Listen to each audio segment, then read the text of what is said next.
There's you and me. I believe we Excellent. have speakability now. Can they hear our voices? Can you hear me singing? Can you hear me calling? All right, and then do I want to get real cute with this and actually bring up the chat on my phone so that I can monitor said chat? Maybe.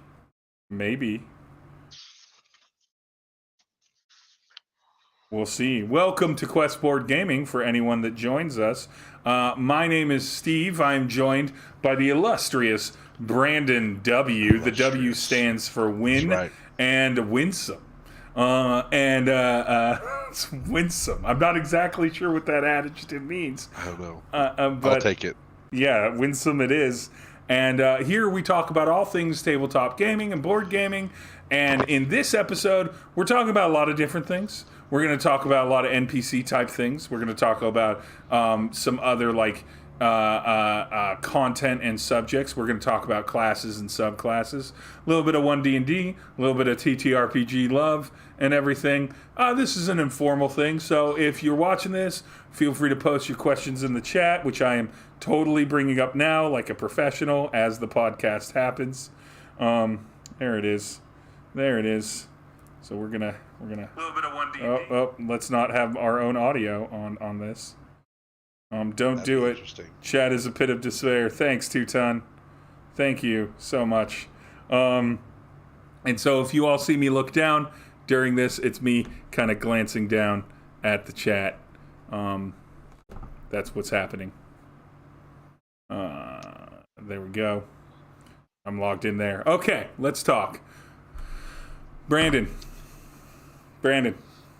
did you know that tabletop games, all the other characters, right? And player characters can't possibly influence the world or have other NPCs or anything. And all of them are created. Every character the DM plays is actually a fully made character in D&D Beyond. Yes, it's absolutely. That's how it works, right? 100% true.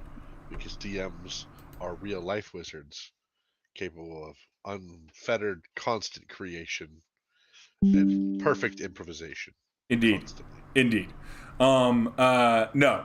So there's lots of different kinds of NPCs, but we're going to target in on a few of them. We'll get to the whole what the thumbnail was about in a little bit, but I really want to talk about what you brought up days ago when we had tons of time to prepare for this, and not at all within the last hour or two. Yes, definitely not within the last hour or two. We've been planning this for minutes.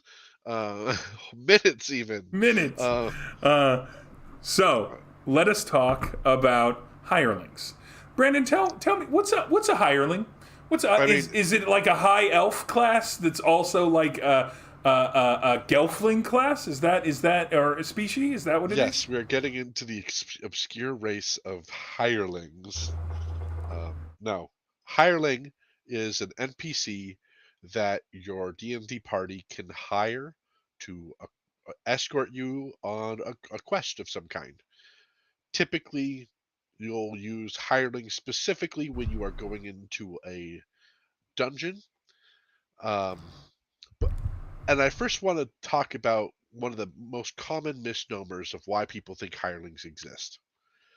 I think people think hirelings exist to round out their party's shortcomings. Yeah, I would say that's a lot of common thought. I think that's like and that when you have a larger party, people tend to avoid hirelings because they're like, well, we have a well-balanced party. We have all of our ends covered. Why would we need hirelings?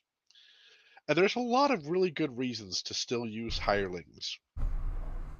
And I think as a DM, we're scared of having more things to track at the table, but actually as a DM, hirelings can be your friends. Mm-hmm. Hirelings are not just a tool of players, they are a tool of the dungeon master. Because unlike the players, hirelings are a more expendable resource. Oh yes. Do you need a red shirt a la Star Trek to just toss into the meat grinder? Are you playing Shovel Knight, and do you need a lot of bodies to you need to know, like, how are you going to communicate to the players how dangerous a place is? Ireland. Nothing can communicate that better than, oh, they spent 10 silver hiring this grave robber to come along that, let's be honest, no one's terribly invested in. And then suddenly they're the ones who you send in first and trigger the trap that, Yeah, oh, sorry, there goes your hirelings. But that's the point. good trap reveal. As awful as that sounds, that's part of why hirelings existed in the game, Hmm. is to uh essentially bait monsters and traps. Yeah, and here's the deal. In a modern D&D situation, in very much in 5th edition era D&D, right? You have a number of habits that have formed, and one of those is parties falling in love with NPCs that the DM just introduces and wanting to adopt them, right? And that comes from a roleplay heavy kind of trend of 5th edition D&D. Not that there weren't roleplay heavy groups before 5th edition, but with the advent of podcasts and actual plays and everything like that, and the fact that that makes for good drama and everything word for it, rooted in a much more continuously dangerous and reckless situation, because you weren't superheroes. You were just people that, if you got lucky and if you were careful, got very, very, very powerful and strong over time. And hirelings were a great way to lower your risk and also acknowledge that there would just be other people that would do the same sort of shit that the adventurers, the players at the table, would do, right? You're not probably the only mercenary in the world. You're not probably the only thief or the only cleric, and everything. And so therefore hirelings are an option that, kind of act systematically as a thing benefiting the party for protecting and testing themselves out and bulking up their party and creating some distractions, and also for the DM in creating a very real, full, lived-in world of like other people that like are capable and will go into dangerous situations, and allowing the DM to have a more dangerous situation for a potentially weaker or exhausted or smaller party, right? Because now there's a bunch of, for lack of a better term, cannon fodder that isn't your player's character in session 2 that they spent an hour and a half, 2 hours coming up with. You're 5 hours into the gameplay, and you really, as a DM, don't want to just kill them outright. You don't. That feels bad. It feels early and bad. I think, and there's something that you did in our game that I absolutely loved about our hirelings, Yeah. because of course, we hired a crew to crew our ship. Classic. Necessary. It's a ship. It needs a crew. You can't just hand wave that. That's like a level of verisimilitude that we need met. Yeah. And the thing that I loved about it is that you had us as the players name and describe our hirelings. Yep. And immediately we are all way more invested in them. Which one is the edgelord's name? What's the edgelord's name? Grimothy. Grimothy, yeah. Like Grimothy's all for jokes, but yes. You'll be sad if Grimothy dies. Oh, absolutely. I mean, because if Grimothy dies, no more Grimothy jokes. No more Grimothy jokes. And I love how Chevy is just like going along with his edgelordy nature, just totally feeding it. Like, and to Chevy, it's hilarious. But I also don't think Chevy's actively mocking Grimothy. No, I think he genuinely enjoys Grimothy's vibe, and while recognizing it's absurd. And he's like, there's lots of people that are just bad people. This person is interesting and fun, if a little bit much. But like, again, there's lots of people that do that in bad ways. Grimothy is harmless because he's an edgelord, but he's not like an incel. So like he's ridiculous, but he's not harmful. That being said, I think it's really funny because I think hirelings also solves a lot of other problems from a DM's perspective. Hirelings solves the problem of DMPCs a lot, because if you're managing a group, even if it's just 2 or 3, or even if it's a crew on a ship, right? The crew on the ship, there were 10 of them, or there are 10 of them, I think. And then your example, the grave robber, grave digger, right, and everything. That's just going to be for the cemetery grave plot, and then they're going to stay in the town that location, and the party will move on. Either way, I'm not tempted to make a whole ass fucking lore around this character and worry about them returning. And I can offload comfortably whatever you want them to be because they're not really plot devices. They're not plot centric quest givers or like main NPCs that might story back in. They're passing characters in a way that like television or novels wouldn't waste words with, because why would you waste anything in the screen? But TTRPGs, D&D, Pathfinder, Starfinder, all of them are a game. It's a game, right? So you want to treat it like that, and in treating it like that, there's tons of games where you hire allies or amass armies and stuff like that. And though I'm not saying that everyone needs to have a whole free hirelings with them on any given dungeon. But the other thing that's really great about hirelings, especially if they are NPCs that stick with your characters for a while, and that you take Steve's approach with them, they themselves can be used as plot hooks. Like you bet your ass if someone actively kills Grimothy in front of Chevy's gonna want revenge. Yeah. Like stuff like that is a great point. Or if you're in a town and you're wondering how to expose get your characters to bite a hook, get the NPC to have the NPC bite the hook. Yeah. Have the hireling be like, I want to do this. This interests me. We need to look into this, and here's why. And don't be afraid to let your hireling be the source of information for your characters. Yep. You basically have just the perfect way of segueing your party into a hook through creating that that NPC that sticks around.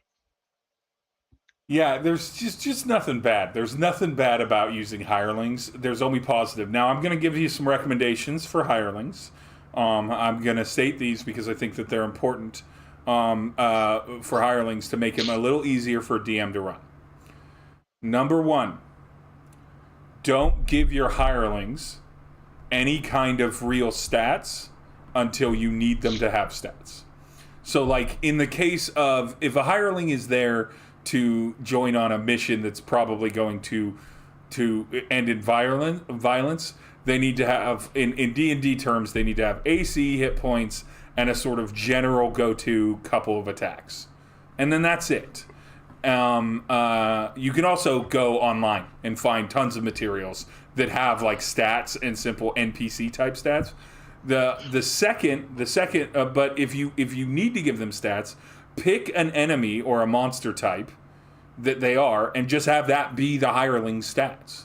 They're not full characters, right? Generally, unless you absolutely are building it around it, any NPC that the DM introduces to the party doesn't need to be a full player character build. It can just be an apprentice or a rogue or an archer or like a thug or what have you, a scout, any of the like basic level stuff on the lower end to individual characters from campaigns and stuff like that on the higher end. So that's tip number 1. Tip number I can elaborate on that a little bit. Yeah, go for it. I believe they, for D&D specifically, they did introduce sidekicks Yeah. in the Essentials kit. Yep. So a sidekick is not a bad option. Yeah, they have the DM can warrior, make the some expert, the warrior expert and spellcaster. Mm-hmm. But I would definitely make sure that they are several levels below your players. They should be weaker. you do not want them getting into a position of taking the spotlight from your characters. Um, but uh, that's a pretty. If you want to build out a NPC that's more than just a stat block that you picked out, that's a good way to do it. But I also encourage, like, yeah, you're absolutely right, especially in the instance of what we have, where we have a crew of 10. I'm sure that there's a D&D stat for a sailor. Yeah. I'm pretty sure there's a D&D stat block for sailors, and that's what they should all be, except for maybe one or two of the Well, group. they are until I need them to not be. Like a great example is that I had kind of ideas on the different mercenary crews you hired and what their strengths and weaknesses would be in general. And then the moment I needed one, I was like needed one alongside you on a mission.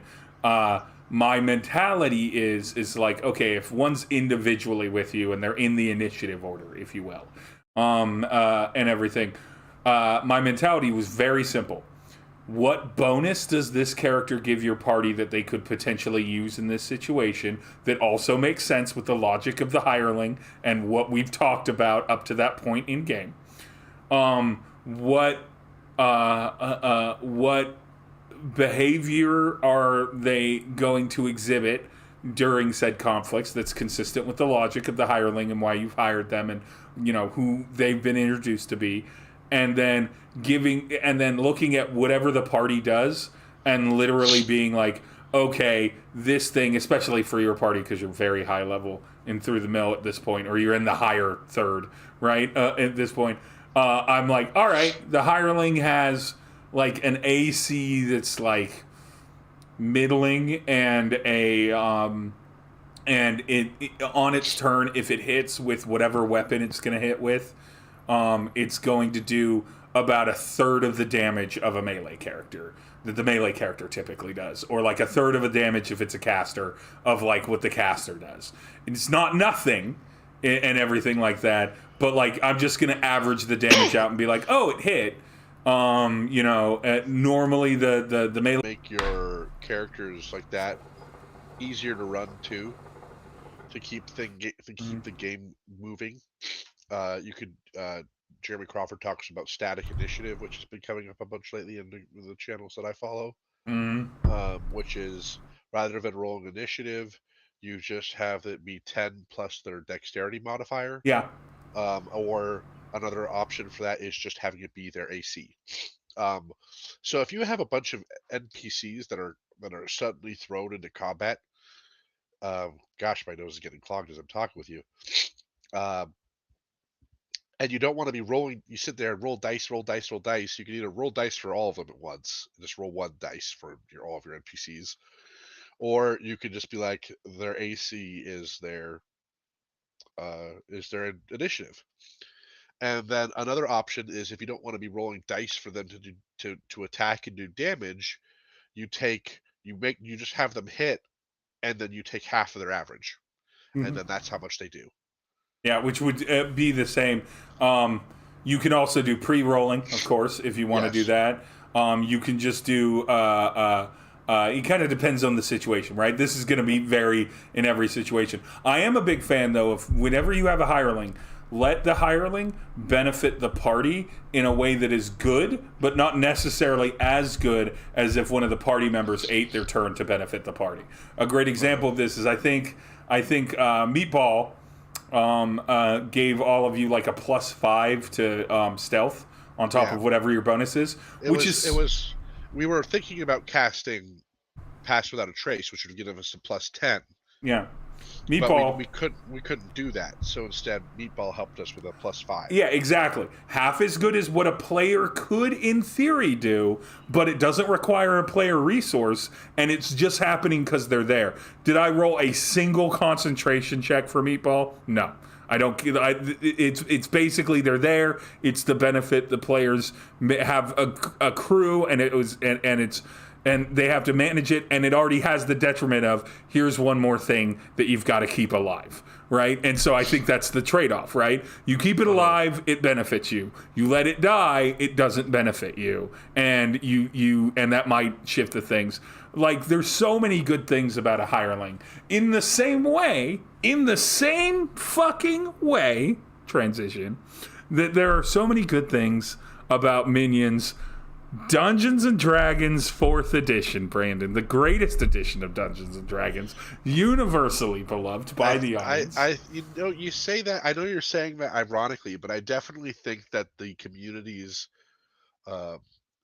perspective on 4th edition, it's turning a corner. It's softening.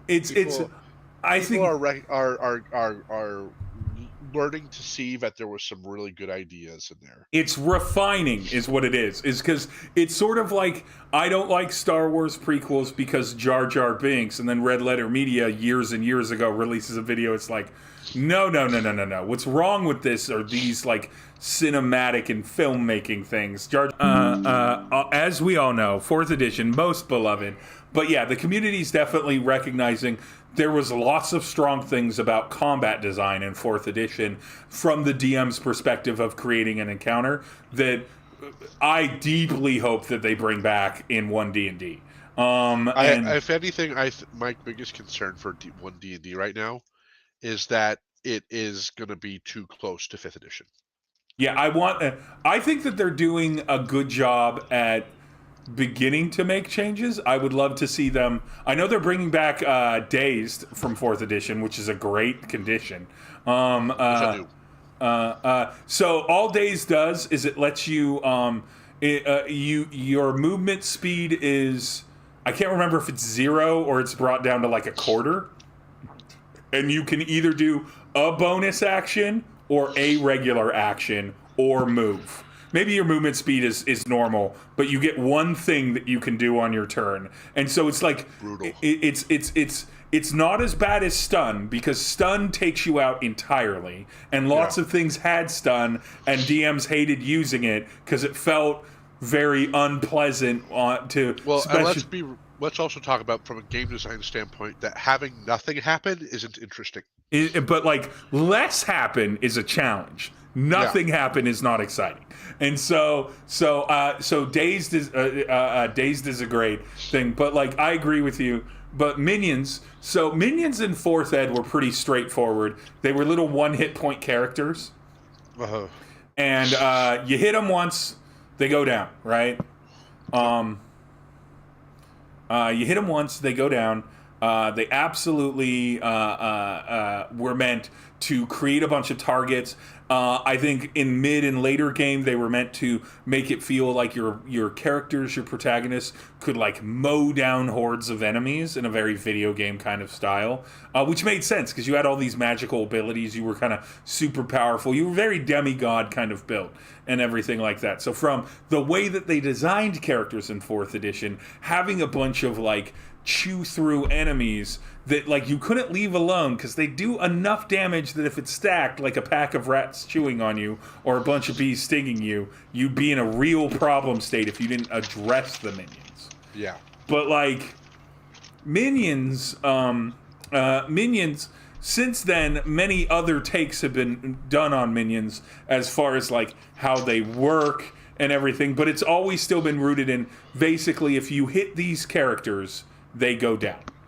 Like that's the key. But like a lot of other things, like you can have more durable minions where you have to hit them twice, which helps out in later level when everyone has multi-attack and AoE effects and shit like that, and stuff like that and everything. So you got to hit them twice, but they can't save. They can never save on anything. So if you attack them with the spell that requires a save, they fail it. If they have a condition that requires a save, they fail it. Right, kind of thing. If you attack them, you hit them. There's not like an AC against them. There's not an AC. You hit them unless you. Is there an AC on minions? So I don't know if there's an AC on minions in 4th Ed. Some people I've seen in their kind of various takes on minions have given them an AC, but they've given them an AC where it's like, listen, if you roll like a 1 or a 2, you're gonna miss these minions, but you have to really roll poorly and everything. And, you know, that's, again, much later game. In my opinion, if you target a minion, like if I were to introduce them, they would be, if you choose to use your action on them, then you're burning, that's the loss, right? Instead of dealing with lieutenants and main bosses, you're dealing with these minions, which you have to manage because if they go down, if you don't address them, they're gonna start stacking the fuck up, and then they're gonna get death by 1,000 cuts problems and everything like that. So like I like it. But Minions also resolves that because it gives your players and your character, or it gives your player characters some enemies to make a combat feel more fleshed out. It's no longer about fighting a boss and some lowland and sub bosses, and then you as the DM have to keep track of all these like monster abilities and everything like that and anything, and you can just be like, listen, there's 20 minions. If they're within 5 feet of you, they do a flat amount of damage. One of them, I think the High Rollers one, they used them for like a horde. And so you could, in theory, be surrounded by up to 8 minions, because, you know, square grid, right? Yeah. And everything up to 8 minions. And each minion automatically, if it was near them, and they're very high level, would do 5 points of damage. And so if there was a minion that was within 5 feet of them, it automatically did 5 points of damage. And if they got, person could easily handle 3 of these little stooges, right? Easily handle 3 of these stooges. But if it was like 8 minions, you know, they're fully surrounded by minions, now they're getting a free 20 on you every goddamn turn. So you have to address that problem, right? They do 40, less 20 AC. You have to address that problem because free 20 damage is difficult, right, to deal with. But then you hit them, they go down. So if you're like a barbarian that dips into fighter with fucking action surge, you can melee through like 4 to 6 of them in the mid to higher levels without a question. You also definitely want to do, if you do minions, I think you definitely want to give bonuses to crit hits, right? Like for the players to mow down minions. And you want to kind of look at your party's makeup. If your party has a lot of casters with area effects, you know, go to town. If your party's mostly like characters that only can target one thing at a time and everything, make your choices on how many minions you have and what they do. But they're great. Much like hirelings, they're just awesome. They give you so much more variety in how to address problems and how to do that. And your minions, go on.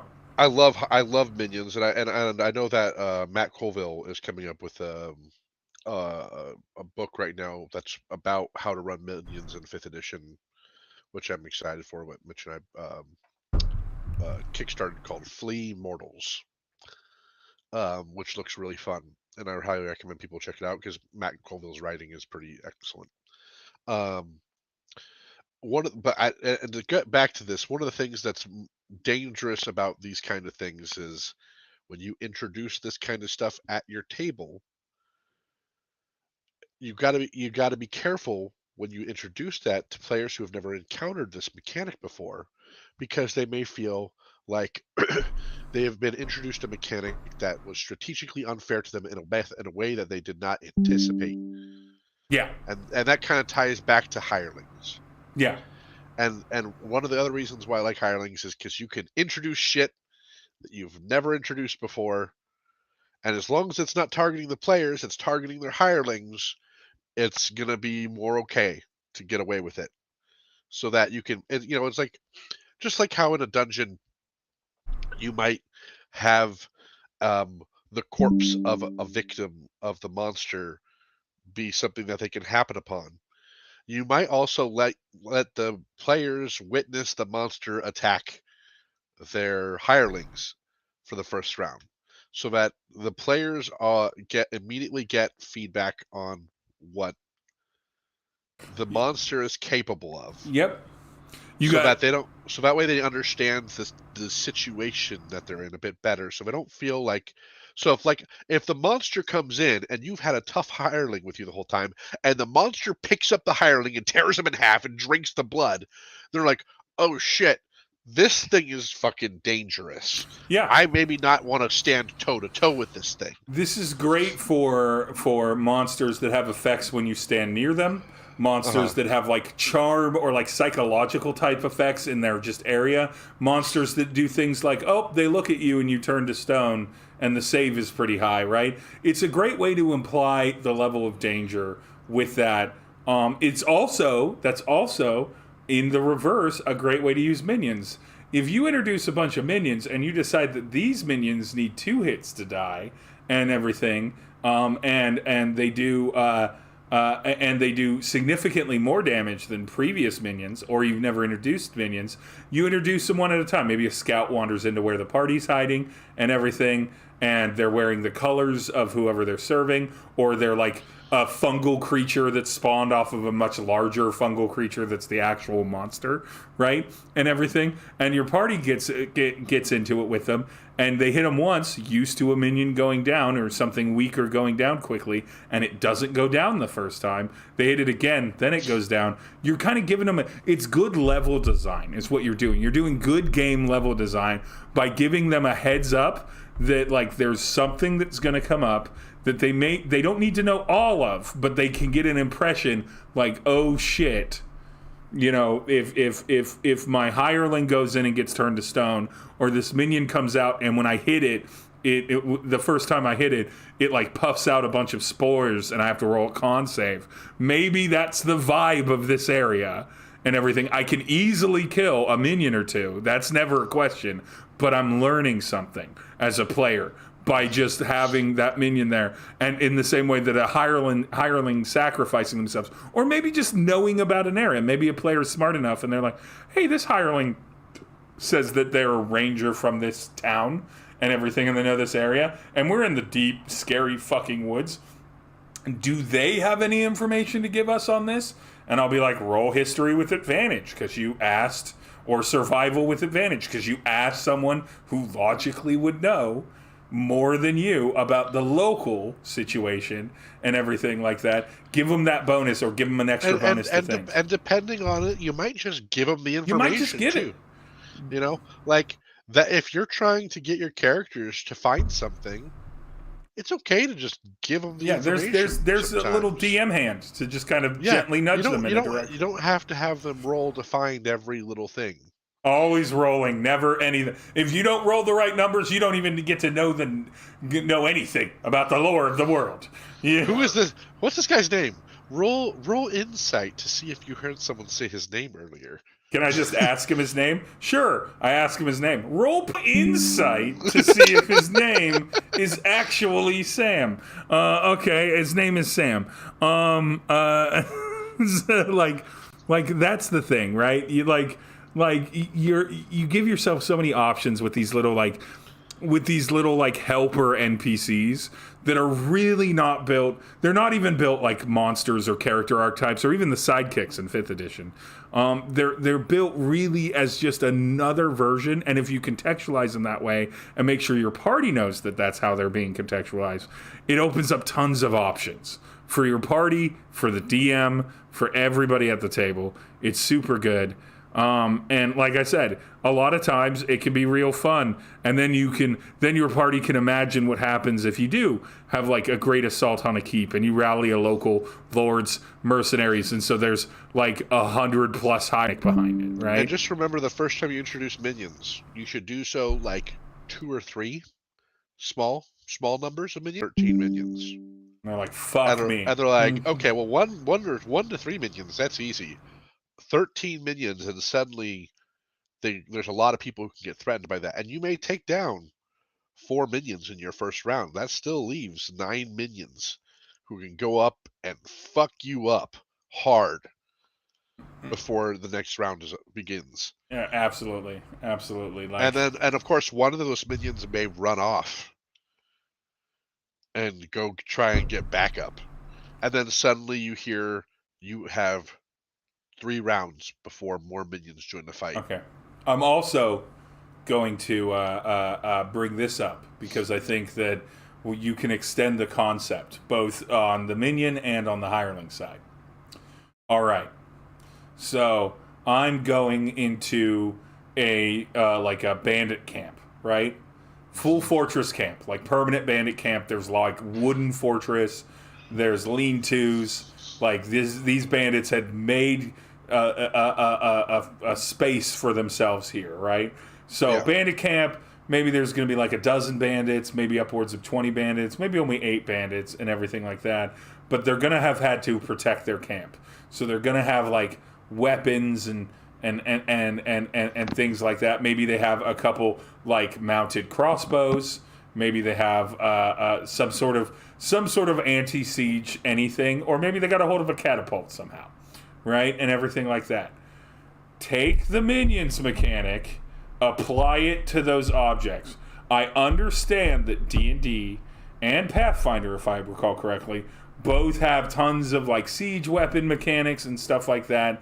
And like, if you've got a party that loves mechanics, if your players love the nitty and gritty of it, like really love it, and love discovering how to take that, great. I would argue that most players would simply like to know, hey, if I burn my turn to like cast a fireball at that catapult, can I be guaranteed that that motherfucking catapult goes down? I am eating a whole round that I could be damaging some evil mage or berserker bandit king or what have you to deal with this side problem. It's fun to destroy stuff, but it's not as cool as doing damage to like a monster or sentient enemy. So like give them use those minions things. Again, you can scale it up with the count of hits. If you've already introduced minions, you can literally just say, all right, we're going to treat this like a serious minion, which means 2 hits or whatever, or 2-hit or a 3-hit minion. Like, you can all make a choice to do that, but it's going to be a lot to take it down because it's very well made. Or like a 1-hit thing, just like if an archer was on a wall that was a minion, and you just kill the archer, and then that's it. You know, like, you can make those decisions and create in the moment genuine combat choices for your characters rather than I hit the boss, which is fine. That's fine sometimes. You can have those in there, but you're looking to mix it up, right? So the minions are there, and just like you're creating combat choices with hirelings and being like, do we send the hirelings out first as a distraction? And that's one of the things that Steve has done by making us like our hirelings is like, because of how tough our party is, we're more inclined to put ourselves in danger than our hirelings, which is like a frustrating place to be in a good way. Listen, because as a player, there's the side of me that wants to play very strategic, that wants to play optimized, that knows that the best way to get through this dungeon is to have the expendable NPCs walk 30 feet in front of us and let them, see what happens. And then the other side of me is like, but I have to save Meatball. I have to save Meatball. And I effectively spent a wish to do it last session. Yeah, you saved a much bigger and more powerful NPC, Yes. but you did have to do all of that because of Meatball and a couple players that couldn't make several sessions. But all of that to do it, you have to save Meatball. It's the you don't show violence toward animals on screen. You can harm people. You can even harm older children. But you kick a dog on screen, audience is pissed. Doesn't matter if the dog's okay after the kick or not. And so that's what hirelings become. They become little pets that they're like, do not hurt this, but never quite to the degree of like a long form NPC with a backstory that's deeply rooted into the main plot and everything like that. Still, but funnily enough, still gets you the same result. You just don't have to write as much for him. You just got to make it like a quirky, lovable little guy. And then the party will be like, well, don't harm the little guy. We hired him. He's our responsibility. He's in our charge. He's in our charge. He's the care and consideration a D&D part, most D&D or Pathfinder or like TTRPG parties will have for their employees compared to that of the regular capitalist market of the U.S. is surprisingly high. We treat NPCs better than we do actual workers. Yeah, and your hirelings are no exception. So there you go. But again, I tricked you. I had you name them and give them personalities and shit. So I So also made 5 of them giant house cats, like just a anthropomorphic reminder husks. for when you're letting your players have hirelings. If you want to put them through, if you want to give them as a resource for them to explore very dangerous dungeons, you don't have to make the players name and describe them. That's a cruel, fucked up thing to Yeah. do. And at the same time, I kind of love it because of being a DM is sometimes about being a bit of a sadist. My other side of it is that also, if you want, like, say this was like a crew of 10 and everything, Yeah. remain nameless on 9 of them and just give the one NPC, the hireling, a name and everything like that, but be very like bought and everything, and then that way your players don't really think about the 9, but they can still care about the commander of that group, and you can still use that commander for all of the like RPG stuff and the responsive consequences to question if the players ever are like, yeah, send the crew ahead, and the leader of the crew is like a crew of sailors that has no idea how to dungeoneer. You're going to send them ahead, right? You can use them to kind of prod the players a little bit without it being like you're making them attached to 10 different little guys. It makes me think of like how I feel like older players that I've ever played with are less likely to be murder hobos than younger players. Yeah. Have you ever noticed that? I think it's a time where it's like when you're just younger, you're more cavalier and less empathetic as a person. Yes, exactly.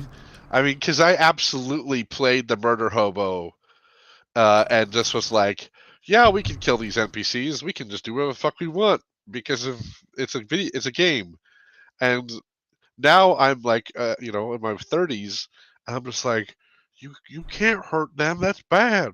Or you could be like me, who is a DM who is amoral about everything. And so what I do is I create characters that would have genuine character beliefs that would lead them to be murder hobos at first, and then lead them to feel very bad about that after the murder hoboing was experienced. Which is why I play paladins and very greedy magic, or very self-serving magic users whose character growth arc is other humans exist. Other people exist and are important. No way. I know. It's almost like I'm taking on my own personal history. So let's talk a little bit, because we talked a lot about minions. We talked a little bit about sidekicks, which is something you can look up in 5th Ed.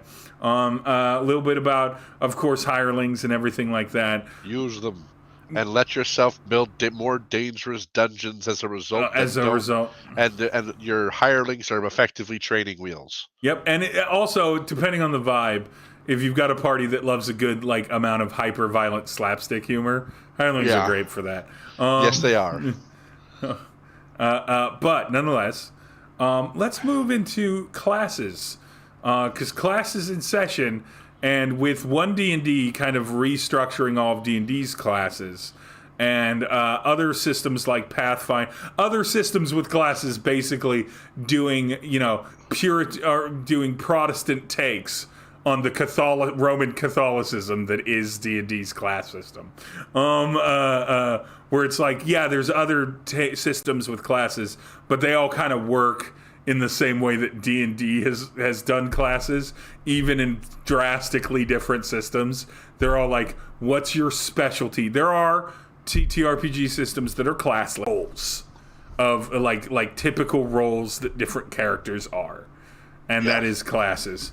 But I kind of want to talk about D&D classes. 1D&D classes. I'll be honest with you. I'm a bad D&D nerd. My actual amount of reading I've done of 1D&D content has been very limited. That's fair. It's not locked in yet. I feel like I'll give it a really solid look once the actual official material comes out, and make my judgment then. So but right now, I haven't been giving it a whole lot of my time and effort. One of the things they're doing is they're making sure that every class, the subclass comes at level 3. There is no class where the subclass comes before that. I'm okay with them normalizing progression. Yeah, I think that makes sense, and that way you don't have like rubbernecking when it comes to power levels and characters and how they express themselves in the game, where you'll have like one level where someone will get a really cool ability and then suddenly they're outshining everyone until they all get their next cool ability that helps them catch up. I think that makes a whole lot of sense. I agree. I think also there's a temptation with certain classes in D&D to dip 1 or 2 levels in them because they get their subclass early or they get a bunch of benefits early that are a little bit strong early on. Yeah. Looking at you, Warlock. Because Warlocks are not my favorite solo class, but they're a great dip in 5th ed.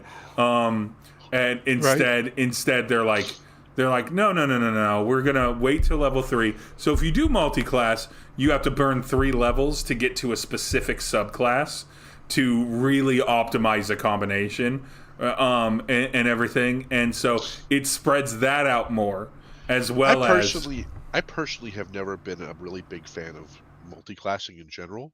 And I think that the problem of multi-classing can actually be solved through the nature of the subclass. yeah. That you can introduce a subclass that creates the multi-class features that you wanted to begin with. Which I think they do a little bit, especially with a lot of the spellcaster classes. Like, obviously, both the wizard and the bard have like a I want to hit things with a weapon subclass that are both blade related Yep. and everything. And they both have that. And I think that's very valuable because, like, otherwise you've got to dip into, but especially for wizards, you have to dip into things that literally cannot help your main class. Like in a, Yeah. they can't fusion, they can't synergize nearly as well. Like a barbarian and a fighter multi-class, those are just peanut butter and chocolate. Those are Yeah. two great tastes that taste great together, right? Like Yeah. and everything. A paladin and a sorcerer, or a paladin and a warlock, weirdly enough.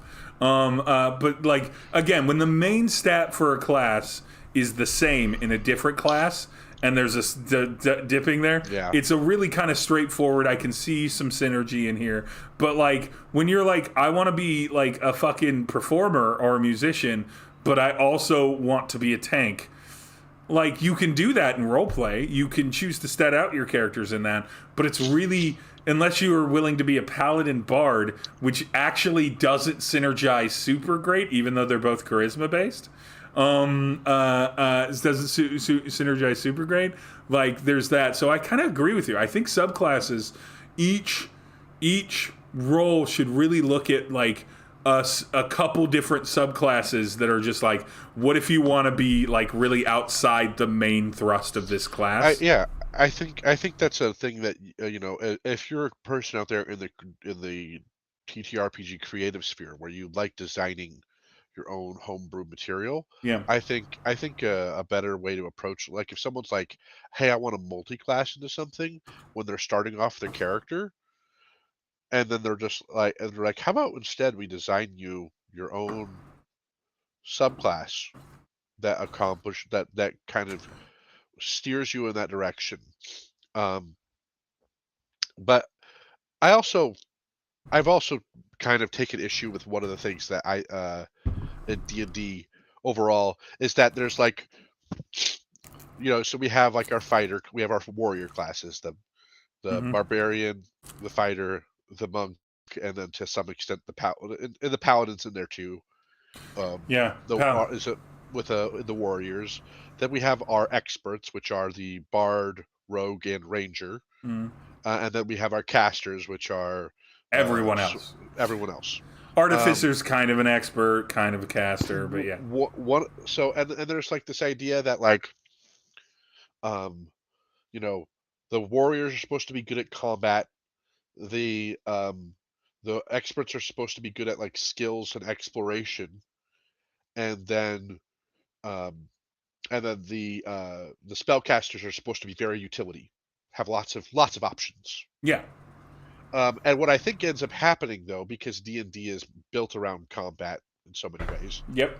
is that everyone's actually good at combat. Everybody's great at combat. Everyone's great at combat, and then you have and then experts and casters just get to be good at other things, while warriors don't.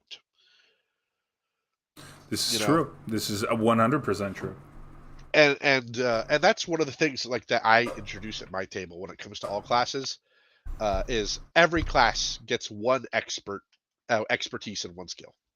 Yeah, I think also, so the problem with, the inevitable problem with like a class structure in a TTRPG is that classes are just roles. They're just character types. That's what they Yeah. are, and everything like that. And they're sort of in, they pick the archetypes, like the greater archetypes, which one D&D is absolutely, at least in the categorization, leaning into, but to create sort of like an umbrella term for other mechanics that they're going to introduce in Unearthed Arcana, where they're like, all right, so there's like the mages, the priests, the experts, and the sentinels or whatever, and those are sort of like the like the like logical kind of categories of what these classes fall under. And then I'm sure they've talked about like being like, and then we're gonna have things that we're going to show you in Unearthed Arcana that you can give us feedback on in order to create benefits and detriments for those broader categories, which I kind of like, in the way that it's like it opens up some like status shit or some like role play shit, where it's like, instead of it being like because it's weirdly specific to be like, this status really harms wizards, because if there's not a wizard in the party, then it doesn't matter. But if this harms mages, there's likely to be like at least one mage in the party. And also for like magical item attunement or enhancements, there's some things there. But like, what I'm saying is that the roles in general kind of need to exist almost necessarily as a game mechanic for both the combat, but also sort of the storytelling, because people tend to categorize fiction playing into archetypes. And regardless of whenever you get into TTRPGs, you're going to draw from film, reading, television, the experiences around you, and what you've been told are stories, which are all based off these archetypes. So you've got to kind of, like, a lot of times, it helps to have these, but then the limiting factor is by having these, it means that unless a DM's cool and is willing to discuss with you options, and you do a lot of good pre-prep things, you're not necessarily playing all of the features a player might be interested in playing, right? So they might want someone that's like, the classic for this is swashbuckler. Yes, there's a swashbuckler subclass in D&D 5e. It still sucks. Dungeons and Dragons has never nailed a swashbuckler and everything, because they need to have bard energy, rogue energy, and fighter energy in one class.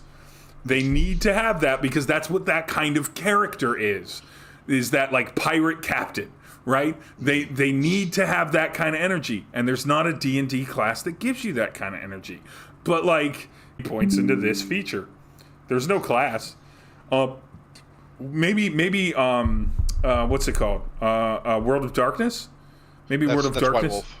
Yeah. So I think it was World of Darkness that does this, where it's like they had species history for werewolf and shit like that, and vampire, but like you don't have like werewolf that's an artificer. You have a werewolf that has points in various things, and everything, and so Yeah, and I'm with you on that one. so I think it's tough.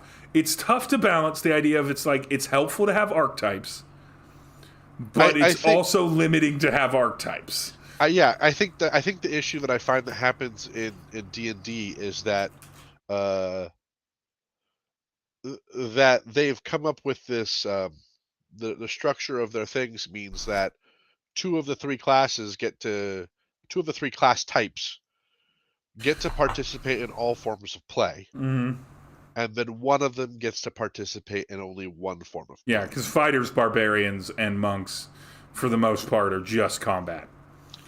Yeah, monks get a little bit of abilities that help them with traversal, Yeah. but not exploration. No, not like rangers, rogues, and bards, and especially rangers and rogues. So I kind of think that's one of the pitfalls of D&D classes in general, is I think that they could really revisit Well, like, you could make it really easy for fighters. It's like, yes, there's artificers who are like the class for building, although those came along with Eberron. uh, But yes, there's artificers. But like, you could just decide that fighters all have proficiency in like carpentry tools, and like smithing tools, or they can pick proficiency out of several like. You can still stay in theme with it's like you work with your hands. You're good with your body. I think they could fix this by shifting more of things onto your background, which they're doing.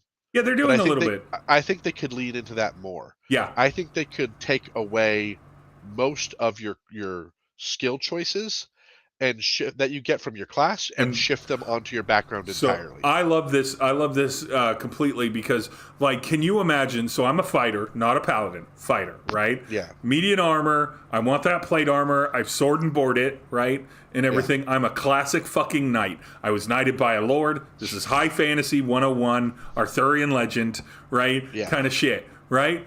You're saying I don't know how to talk to people? As a fighter, like, I don't know with that background how to fucking talk to people. Like, if you want to play a lunkhead and everything like that, play a lunkhead. No shade. But, like, or it's like, or I'm going to go my favorite kind of fighter, which, again, D&D usually sucks at, and you have to play it as a monk because that's the one who has the benefits to it and everything like that. My favorite fighter, a prize fighter, a pugilist, a sportsman that's really good at fucking punching shit, right? Yeah. Yeah, I might want to play a brutish heavy, but I might want to be Muhammad Ali in this thing, right? Yeah. I might want to be the rope-a-dope master, right? I might want to be the face character that's also a fighter, right? And everything. But background solves all of that problem. All of the skills related to background, and then like tactics and mechanics are what lives in class. I think we could actually. I think you could also do a thing where you add a more mechanical or ability-like feature to backgrounds. Yeah. They've kind of have a little bit of it, but I think that they could broaden and expand that, and I think those things could also advance alongside your character. We've talked about it before, but you know my ass wants whatever background you pick. That comes with that comes with a list of feats, one of which you can choose that could work with that background.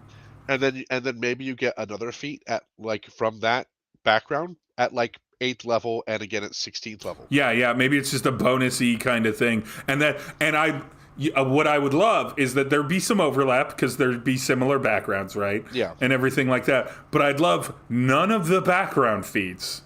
Ooh, baby, I'd love this so much. If none of the background feats showed up in the regular feat pool. So you have all these regular feats that are more broadly applicable or specifically, and then you have your background feats. And you could even solve a problem that happens in a lot of games too, which is the whole pick an ability score increase or pick a feat, and it's like, no, you're getting your background. You're getting 2 to 3 feats out of a campaign automatically off your background. That has nothing to do with your thing, and then you just kind of get to pick background feats, and then maybe you have a feat in the main pool that's like pick another feat from your background pool. There could be a really interesting way of breaking down classes now that we're talking about this.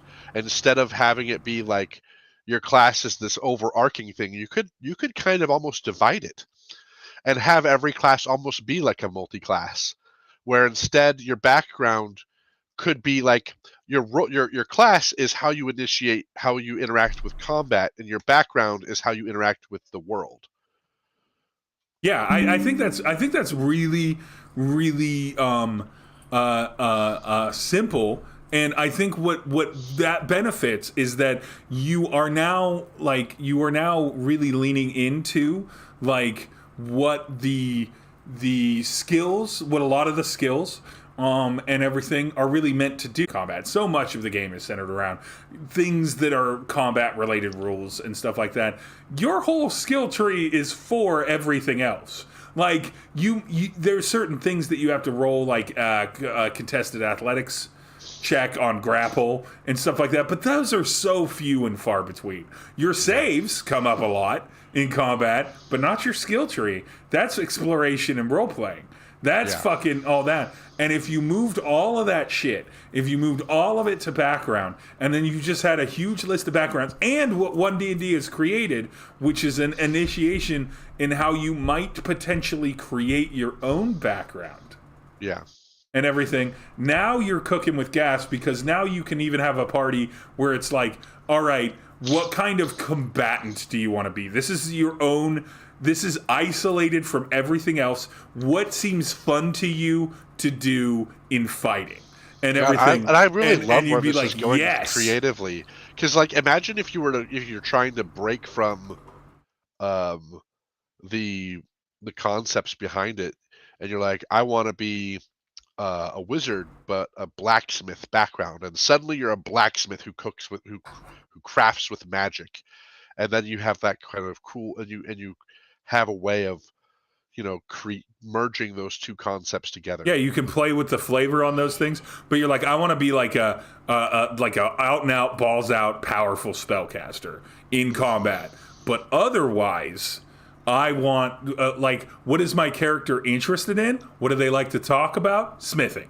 That's what they like to talk about. And you could have these great role play moments where the party is talking and they're like, Ezeldred, why do you love blacksmithing so much? And it's like, I manipulate the physics of the world around me, and with my hands I can manipulate the physics of the earth beneath us, right? Like in a way that any person can do, and these feel related to me. The one feels like I'm crafting the other with spell arcane energy, and you're just like, yes, this is neat, and it provides opportunity. And then your wizard can still, be on theme if you want them to be. They can be like, it's like, I'm a librarian in my background and I've studied magic for years. Or they can be someone who's just I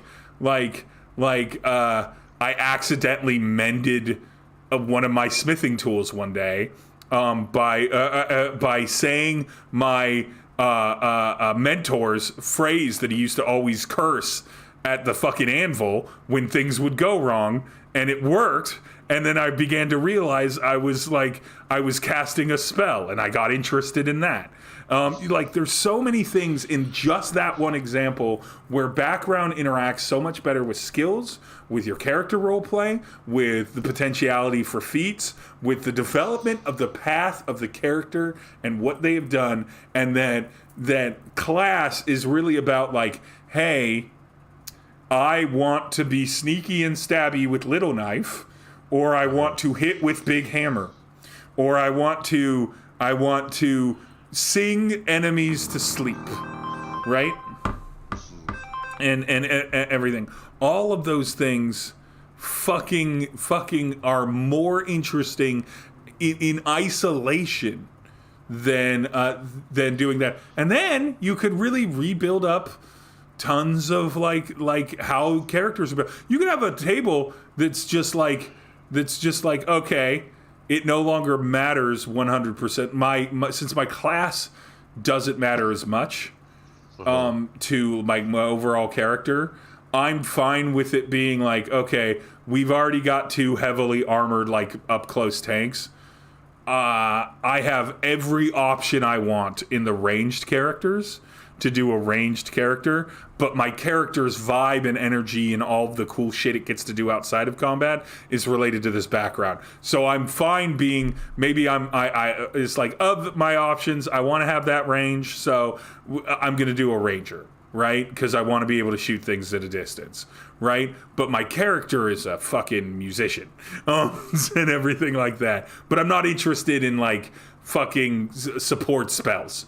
I'm interested in doing damage, but when I'm not doing damage, I want to perform in taverns, right? Yeah. That kind of thing. Like, that gives you so much more choice. I can't believe we just solved Dungeons & Dragons just now in this conversation. We solved the whole fucking thing. It's so much better. We wanted D&D.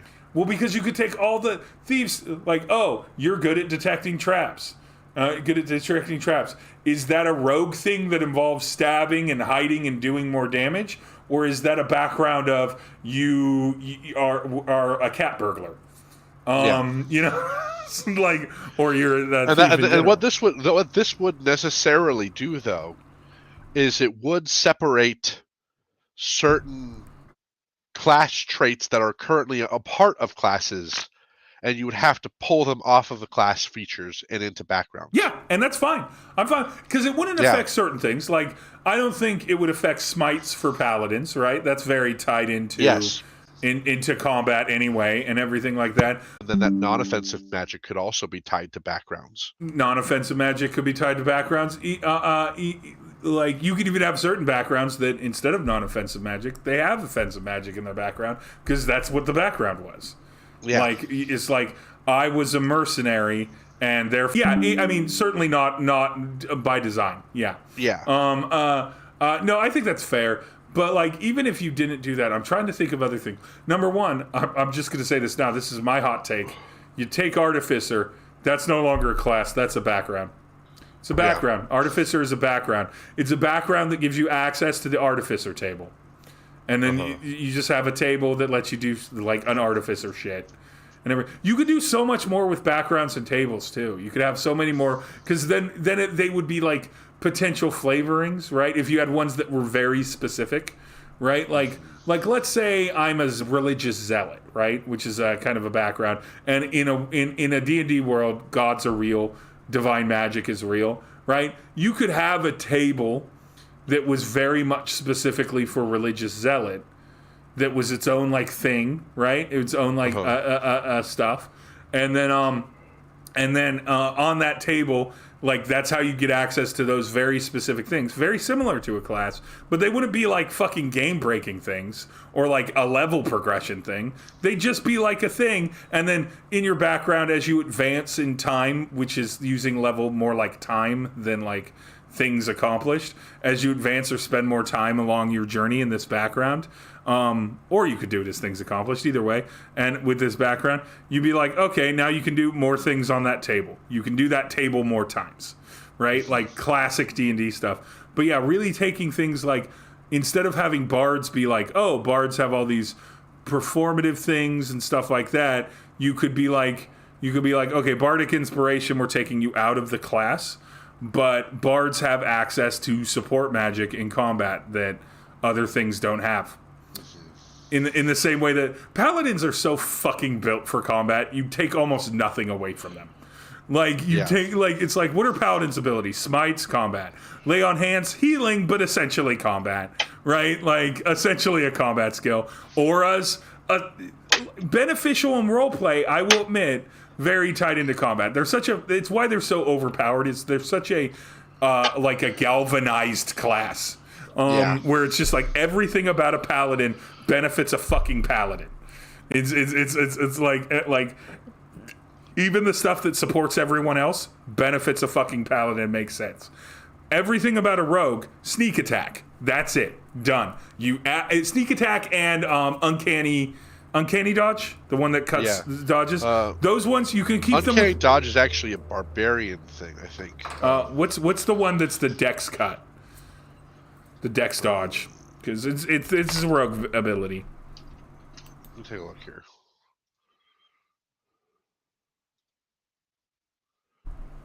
Let's take a look.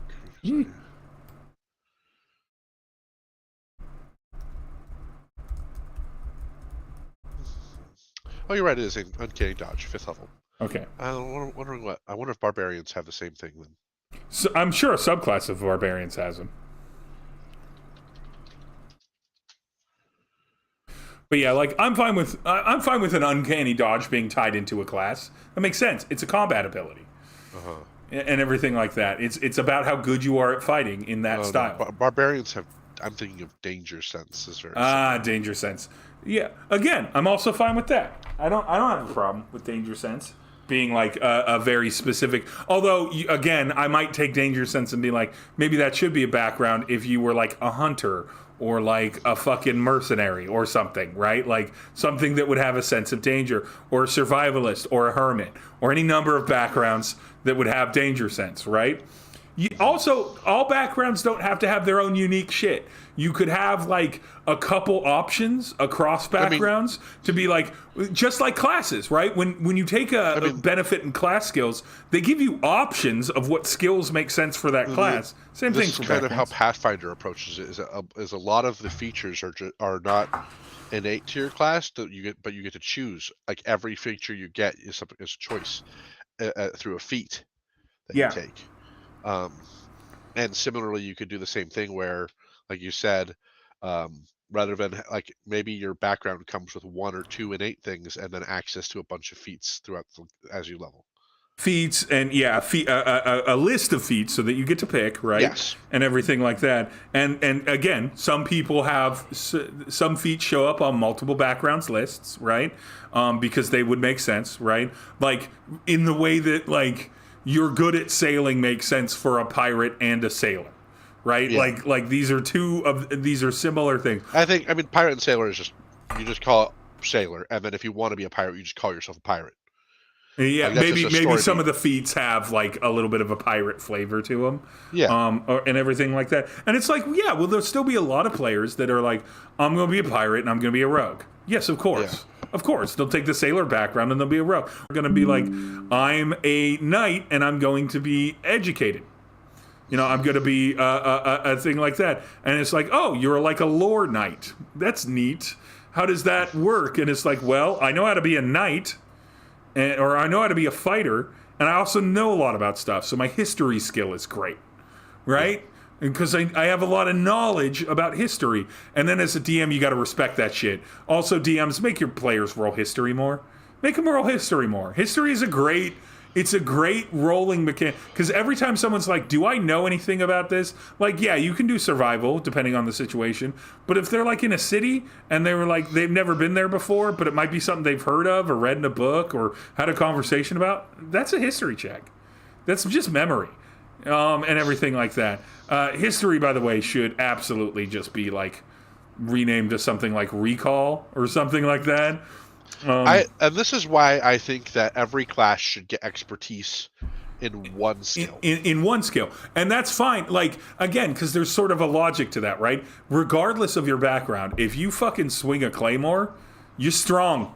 You're strong. You're a strong person. You're strong with a K. With a K. If you're swinging claymores. But this is where I get that from. Why would a rogue know more about the arcane arts than a wizard? Exactly. A rogue in its in its current form, it shouldn't. Rogue should not do that. So the wizard at least has the option of saying, I'm going to take expertise in Arcana, and I'm just going to be like, I know Arcana. Yeah, I know magic. And then the other side of it, though, is that in our version, there will be a background reason for why they're rogue. It's like they're rogue mechanically, but like in combat, but they came they came from like a arcane cult as a background, right? Yeah. And so they studied magic as like almost in religious fervor.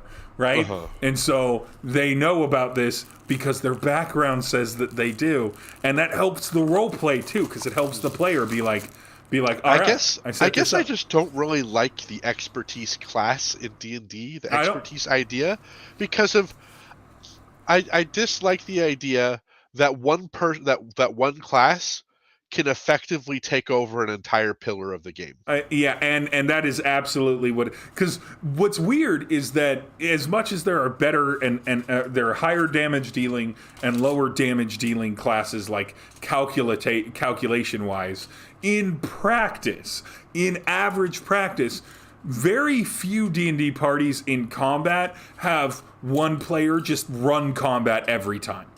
Because number one, because the DM is prepared for that, and most DM guides help you like figure out how to make that not happen in combat.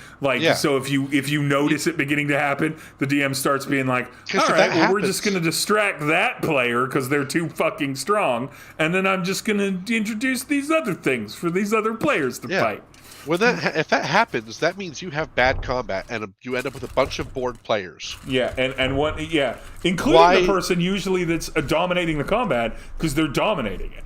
They're like, Why this would isn't that be exciting the for me. design approach then to the whole other pillar of your game of exploration? Yeah, it's so funny to me because in a like a very limited party, right? A party of like 3, right?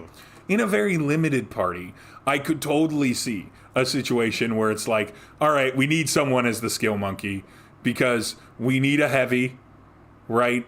We need a heavy that does a lot of damage, and we need a caster that can do like maybe mix of healing and attack, or mostly attack. And so we need someone that can kind of heal, maybe a little bit. We need a bard, right? We need a bard that can kind of heal a little bit and do a lot of the talking, because the mechanics of our classes in this 3-person party require us to do things, and also you're only 3 people, right, and everything. Yeah. So you're put in a greater sense of danger, and everyone has more room to play their characters because there's only 3 of you.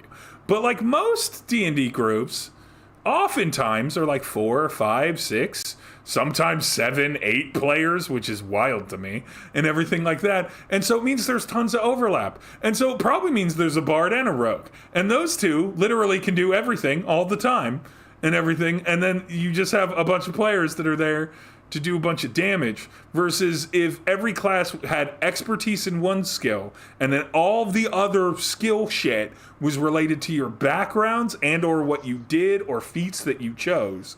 You would develop naturally over time over what people were good at what and what people needed to fill in the gaps, and the party would organically grow at becoming a more cohesive unit, and everyone would have that. And then if you're being a good DM, you're being like mixing it up on them, so it's constantly a different star in a roleplay situation. I feel like the way you could do this would actually probably eliminate certain classes. Oh yeah. Like I said, artificer gone. It's a background. Even the bard might be gone.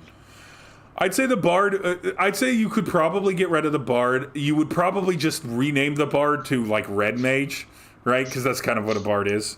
Yeah, red mage with a music background. With a music background, but you'd probably just like. But yeah, you definitely would be renaming some shit, right? Because like I would say that the ranger would stay in the way that rangers and rogues aren't close enough, even though they tend to be paired, which is weird because they're not at all alike as far as how you would play them. But like, who else would go? You might merge barbarian and fighter into one thing. I was thinking actually the same thing about monk.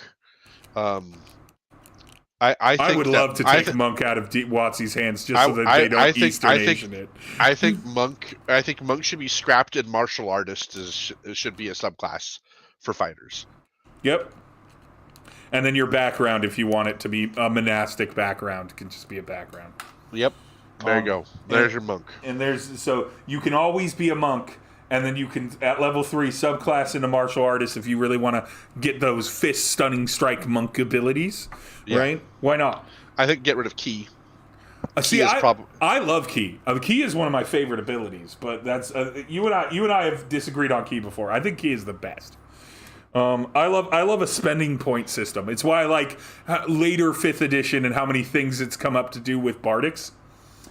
Is because I love a pool of points. I like spending points. I think they're required to spend points too much. I think they have too many things that rely on ki. Okay, I will agree there. And if they moved ki into something that was a little bit more like sorcery points, I would be more excited. I also think that like D&D could really benefit from resources that are replenishable in combat through other methods. Similar to sorcery points, where you can burn spells down. You can burn spells down to convert them. You can burn spells down to get sorcery points, but what I mean is like one of my this is kind of more of a gamified thing, but like in Diablo 3, you had your regular a resource builder and then a resource spender. So you would use an ability that wasn't very powerful to build a resource. I mean, you could then use to spend a resource. Yeah, you could do that. I'd also be fine with if they wanted to keep it real simple, and everything like that, there'd be like, all right, you're in combat, you're out of resources, like for key or whatever. It's like take a defensive stance, get X points back. Whatever mechanically does that, and you basically just take the defend position to give yourself like a light bonus to AC, and then the next turn you get to do it. It's still kind of a nothing turn, but if you still have a bonus action, maybe you can do that. And your action is the defense turn and doing that, or maybe your bonus action is burned by that. Any number of things, but I don't disagree with you in the idea that I'd be fine with there being like a trade-off of like either a weaker ability or like a choice of burning part of your action economy or something to regain it. Because the way that I think it works really well for sorcerers is because there's like they've got all of these things, and I think it's a bonus action to burn a spell into sorcery points. If it's not, it's so easy to get around with Quicken Spell. But but if it is a bonus action, and so I'd be fine with something like that, where you burn a bonus action, it does a thing, right, to give you back something, whether it's a light regen that's just straight up, or whether you can sacrifice something, whatever. And everything. I mean, one of the things I've always wanted to do is a barbarian that builds a resource that it can spend whenever it gets hit and whenever it hits. Yeah, I think so. I honestly, I think I'd start. I think I'd start it in its earlier levels with whenever it gets hit, and then in its more powerful levels, add the do damage to unlock like a much bigger section of like epic shit that you could do. So you're like in a normal 3-4 round combat, just getting hit, even if it's with everybody, it's not going to get there. But when it's level 8, right? It gets to level 8 barbarian. Now it's going back and forth, and it's getting them for the hits too. Ooh, baby. Or like not only when it gets hit, but when it gets targeted. So even if something misses it, it still gets the points, right? That kind of thing, right? Frenzy points or whatever you want to call them. Yeah, something like that. But yeah, like just thinking the amount of things that this unlocks. The elimination of the bard and calling it like a support mage or something like that, or just having even, because a bard is basically just a different kind of sorcerer. That's all it is, right? And so having the sorcerer just have a musician background, and everything like that, and then like maybe a subclass in the sorcerer that leans them a little bit more toward combat, which they already have in 5th ed, and everything. You could just make the bard the background. The bard the background, and then being like yeah, they're a bard, and that gives you a little bit better. You can wear like medium armor, I guess, or something like that. You can cast a few support spells, and you get some cool, and you get a little bit more AC stuff. You get a little bit more skills. Just a little bit more. Just a little bit more. Because people want to be the jack of all trades a little bit, but I don't think you could take jack of all trades way down, though. You could take that number way the fuck down, because that's the problem with it being tied to the proficiency bonus. Later levels, it's wild. It is such a wild ability. But if you were just like if all jack of all trades really did for you was just give you an extra +2 to anything you weren't already. But if the person that's good at this fails, you can take a swing at it and you might succeed more likely than before you'd taken this. But like you're still not like the go-to for most things, because there are inevitably people that have a +4, +5, +7, +8 in it, right? +10 later on that are just much better at that particular thing. But like now you're like, oh, I have a plus. It added, Jack of all trades added everything that I wasn't proficient in. I already had a +2 in it. It added another 2. Now I got a +4. It's pretty good. I'll probably hit like a middling to high teens dice roll on it most of the time. That for normal things, that's fine. And everything, but I'm not going to be the go-to person if you want someone to intimidate, and the barbarian over there has the underground crime background where they worked as a heavy for an underground crime syndicate, so they have intimidate, and so they already have proficiency in it, plus they have their normal bonus, because we've let intimidate be strength. For fucking goddamn sakes, let intimidate be strength all the time. One of the things they can easily do with skills is give several different skills should have multiple options for the base stat they choose. Yeah. And intimidate should it be charisma Or strength. or strength. I think knowledge nature could be intelligence or wisdom. I agree. I agree. Same thing with medicine. Could also be intelligence, not just wisdom. Yeah, medicine could be pretty much almost anything that could be intelligence could be wisdom. Almost anything that could there's a couple. I wouldn't necessarily make I wouldn't make history become wisdom. No. History would be intelligence or arcana, but I would probably make a few things that are wisdom based also have the option of being intelligence based. And I would definitely make persuasion. I would probably make charisma or intelligence.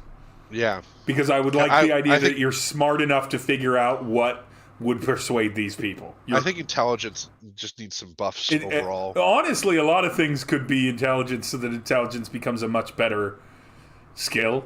I mean, we've talked about that. But like going back to the classes situation, getting rid of monk, getting rid of bard, getting rid of artificer, right? You're simplifying the game, which is good. And now when you introduce classes, you have all these backgrounds that you're looking at, and you're starting to think, like, okay, there's all these backgrounds that can be applied to our existing classes. What mechanics can we not get to with any of the existing classes and subclasses with a combination of background that's missing? And then you're really filling the roleplay holes the combat holes. You're really beginning to fill that specific thing, and you've made it 1,000% easier for classes to be introduced because everybody knows that it's like, what do I need to worry about a class? Combat. That's what I need to worry about. It's how it interacts with combat. My backgrounds, the things I know how to do, that's the thing that I spend time on, which is exactly what you should be spending time on because that's 2 pillars of the game. That's 2 pillars of the game. Combat should be something where you look up rules and then do it with dice and choices. Pretty cool idea. Yeah, I think we've fixed D&D. We should reach out to WotC and be like, fuck classes. Not fuck classes. They're great. Focus them on just combat. Take a bunch of this stuff, move it over to background. And then make backgrounds important, and it also helps encourage new players to like really dive into the character building phase of the roleplay part, because their background then matter, because you can tie so much into like what's one bad thing that happened in your history, and then that could have a mechanical adjustment to your background, which can have a mechanical adjustment to your character. I desperately want D&D to introduce like a flaw and like a flaw system that rewards you on the other opposite end. Where it's like you have to take one flaw. Yeah, I mean, I think it's fate that like you can, when you buy into something negative, you get like a resource for it. Yeah, because they're point buy and everything. But not just that, but when you're actively playing. And if you do something that would be detrimental to your character by acting out a role-playing moment that your character would do, you could then basically force the DM to give you something as a result for that. I can't remember what it is. Yeah, there's systems certainly for that, but like, yeah, in my mind it would be like, all right, flaw. My character is nearsighted. Right? Has sight troubles and everything. And it's like, that's a pretty minor flaw, but it means if they don't have their spectacles, right? If they don't have their glasses, they get disadvantaged to perception checks at range, right? Yeah. They're nearsighted, perception so anything based on vision at range, right? And it's like, that's really minor. So that's really specific. Let's go with the thing that's a bit more challenging. Flaw. My character is missing an arm. All right, that's a bigger deal, especially in combat, right? It limits what weapons they can use. It limits the opportunity for them to carry certain things. It limits them challenging. So you take that flaw, then you give them an equal reward. I see a flaw as not something physical, but it's something more character based. Is I like character flaws. So I like character flaws as well, and I think that's important. But I think that's a whole nother. I think that Fate nails that a little bit better with the whole like in the moment in the role play there needs to be a reward system for when that comes up. Yeah. Because that flaw doesn't necessarily always exist for the character. Because a lot of those character flaws are situational, right? Like maybe your character has a problem with gambling. Well, if you're on the road and there's no one to gamble with, and your party already knows not to gamble with you, you can't really use that flaw, right? Until they meet the devil at the crossroads. Yeah, but like that requires the DM to put that in front of them, right? Yeah. And so my like of flaws is like Serenity did this, the Serenity RPG. One of the flaws was frail, where you were more likely to take injuries. You just had a frailer body, and you were more likely to take injuries. But for every flaw you took, you also took like a benefit feature that was kind of like a feat, basically, and everything. So it's like, and you could take a maximum of like 2. And then have a maximum 2, which further swung your character around. And all of them were kind of phrased in a way that was like, this is a kind of a physical thing, or like a mental thing, or like one was your character has long-term amnesia. They can remember short-term things, but they have difficulty remembering what happened like weeks ago, months ago, year ago, right? Kind of thing. And everything. So like that was for both the DM and the player to kind of come up with cool shit. And again, even though that was there, it would mean that there were all these situations, everything like limitations. But I agree with you. There's that, and again, all of that goes so well with backgrounds and makes no sense with classes. Classes should just be about battle mechanics. And that's it. It should be about the combat, and there is enough combat in D&D that is fine. Backgrounds can be everything else, and then you're focusing. Then you're moving more mechanics of the game into the role play and exploration, which also addresses another gaping problem in D&D, which is too much of it is combat focused. Yeah. Where it's like, okay, this is clearly not. All these mechanics are for exploration roleplay. You might even scrap the concept of subclasses and just have a wider variety of classes to choose from, because you're splitting. So you're taking so many things into backgrounds. And you're taking so many things out of classes that you're honestly, that's not a bad idea. And then, it'd be dope. If you really want to move this, so you could do it you could do it like on odd levels. You're getting, you could go like every other odd level you're getting a background thing. Every other even level you're getting a class thing. So yeah, it's like, so you'd be like levels 2, 6, 10, 14, 18. You're getting a class feature.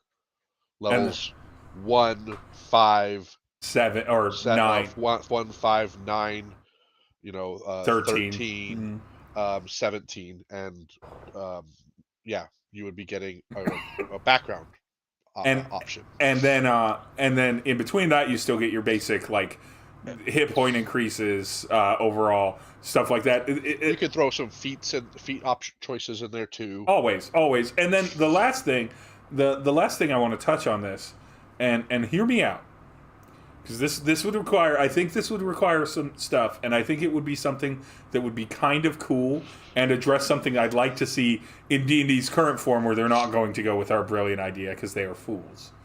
But in the subclass form, I am a big fan of the idea of this. This is tough. And I think it would require a lot of printing. It might overcomplicate the game, but I think it's an interesting idea. What if there were all these backgrounds, tons of backgrounds, right? You go through like 40 fucking backgrounds, 50 backgrounds, whatever, however many backgrounds, right? And then you had the ability to build your own backgrounds, right? What if, I don't know what level they would come in at for the character level.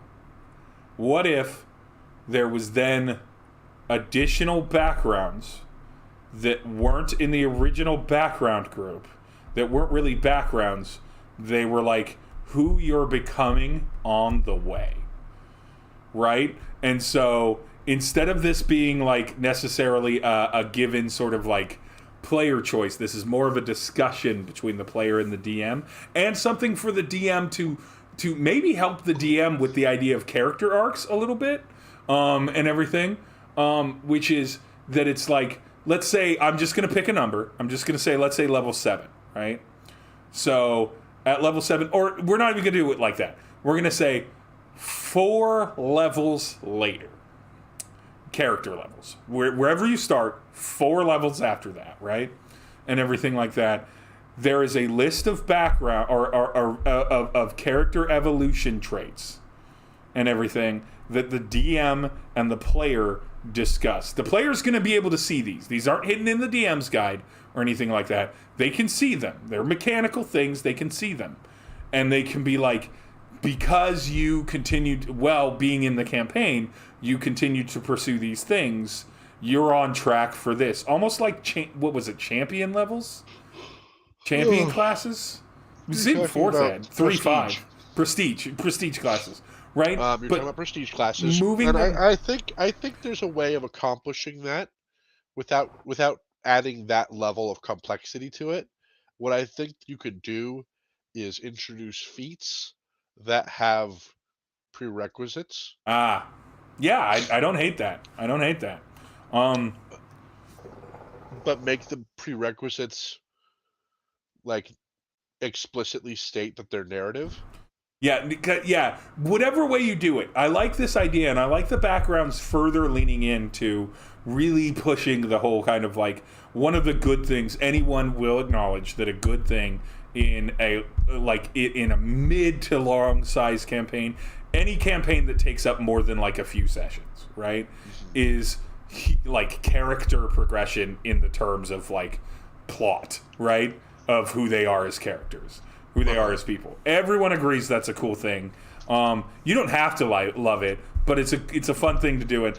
And building a mechanical system that, whether it helps the characters do it, whether it helps the characters with the DM's help do it, and then further encourages the DM to pay attention to those, and incentivizes. The reason the characters should know about it, the players should know about it, is because they might have goals. They might like to plan their character out over a time, right? And figure out where they're going to go. And so the player is going to be like, I need to focus on these things. And they're going to have an incentive to bring that up with the DM. I'm going to design a TTRPG with you.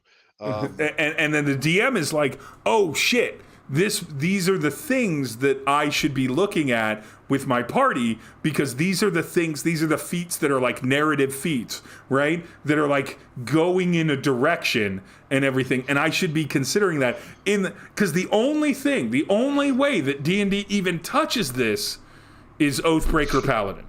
And it does that as a thing that is a DM's choice entirely, right? Yeah. In the moment. And a lot of people don't love that, and they're right not to love that, because I don't like anything that affects a character that at its fucking whole ass like class level, that big, that is just a DM choice, unless you, of course, talk about it in session 0, right? And being like, hey, if you're playing a paladin, I'm going to be watching that you're keeping your oath, and we need to talk about Oathbreaker Paladin. If you don't want that, you need to tell me now, because I will be doing it, kind of thing. Because I love that shit. I want that done to me. I want it done to me. Right. That's one of the things I've been seeing talked around on like D&D TikTok is like, getting players consent to kill their characters. Yeah. And it's one of the things that, while I really am an advocate for consent in the game in general, this is one that I take issue with, because the mechanic is built into the game. There is a mechanic explicitly built around your character being able to die. And to me, that is implied consent. That if I pick up a game, if I'm like, I'm going to go and play football, and then someone tackles me, I can't just be like, "Hey, I didn't consent to being tackled." So I think I agree with you. I think mechanically D&D is built to be a mortal game, although arguably 5th Ed is like as far away from that as it could possibly get. It is, but there's still an explicit mechanic for how your character can die. I think it's very simple that if someone's running a D&D game, my advice for them would be like, hey, in the checklist, in the safety tools checklist, in the safety checklist at the beginning, or anything like that, hey, I as a DM want to have the ability to kill your characters if that's the way the dice go. If that's the way the player choices go, I'm always going to give you I am not going to put you in a no-win situation where somebody has to die. Yes, but agreed. I'm going to put you in I'm going to be very clear. It's going to be I'm going to be very clear about the mortality of this, but I'm playing this game because I want this to be on the table. And if I also somebody think doesn't want to do that, it's fine. Maybe they're not playing at your table and everything. If 4 out of the 5 party members are fine with it, and one of the players doesn't want to do it, maybe that's not the game for them. Yeah, it is about matching games. It's one of those things, though. It's like where. And I know this is something that comes up so much, but like, if there's so many mechanics about D&D that you dislike that you homebrew them, then maybe you just don't like D&D. Yeah, and that's okay. And then there are DMs that don't like to kill player characters, and everything like that. And those DMs have tons of players that also don't want their characters to die. And there are ways to harm a character that are better than death.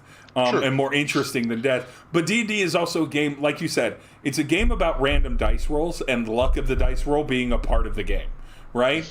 And so it's why I'm against dice fudging, right? Because it's like the dice is part of the game. Yeah. That's what you're all agreeing to. So if you're fine fudging dice for narrative, like, I understand that, and I am, of course, an advocate of it's like, listen, I'm not going to kill you in the first session. That's not fun.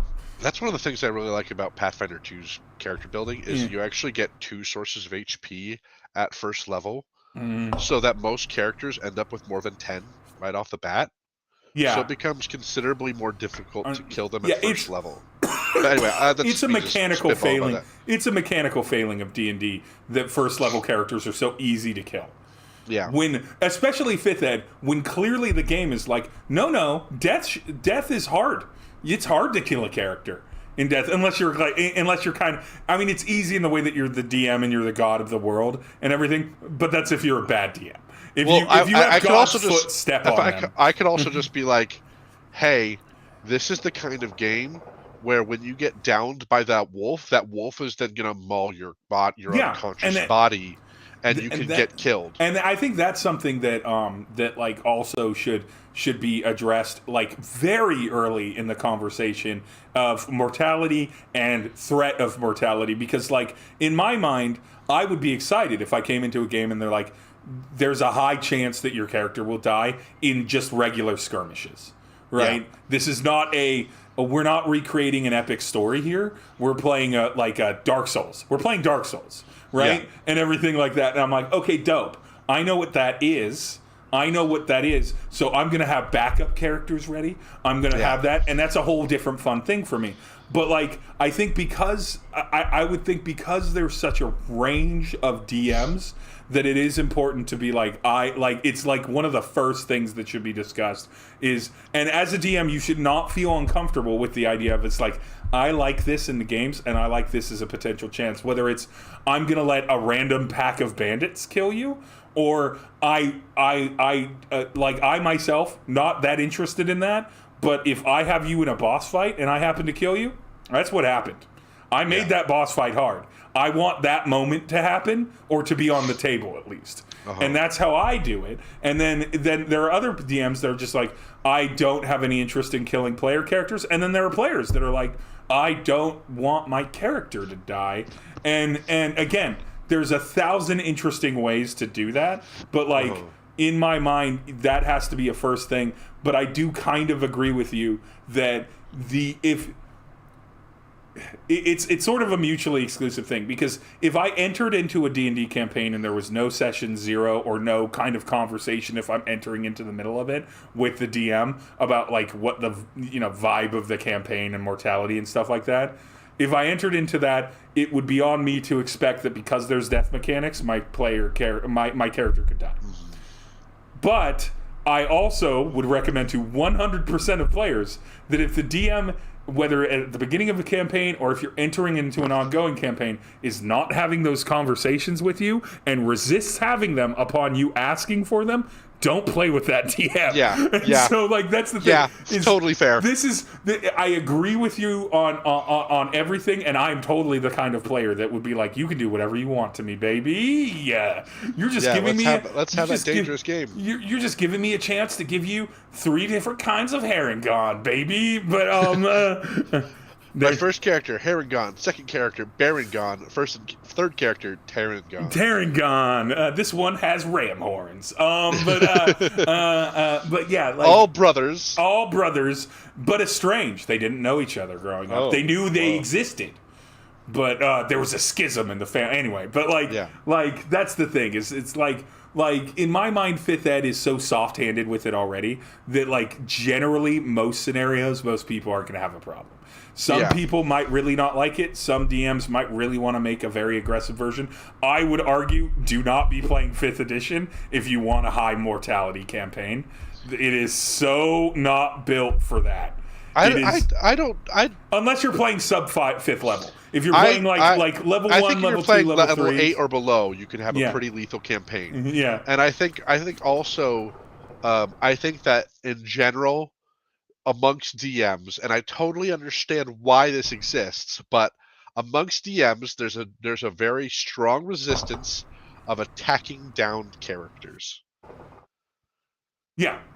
And if you don't have a problem with attacking down characters, shit gets deadly fast. That is true.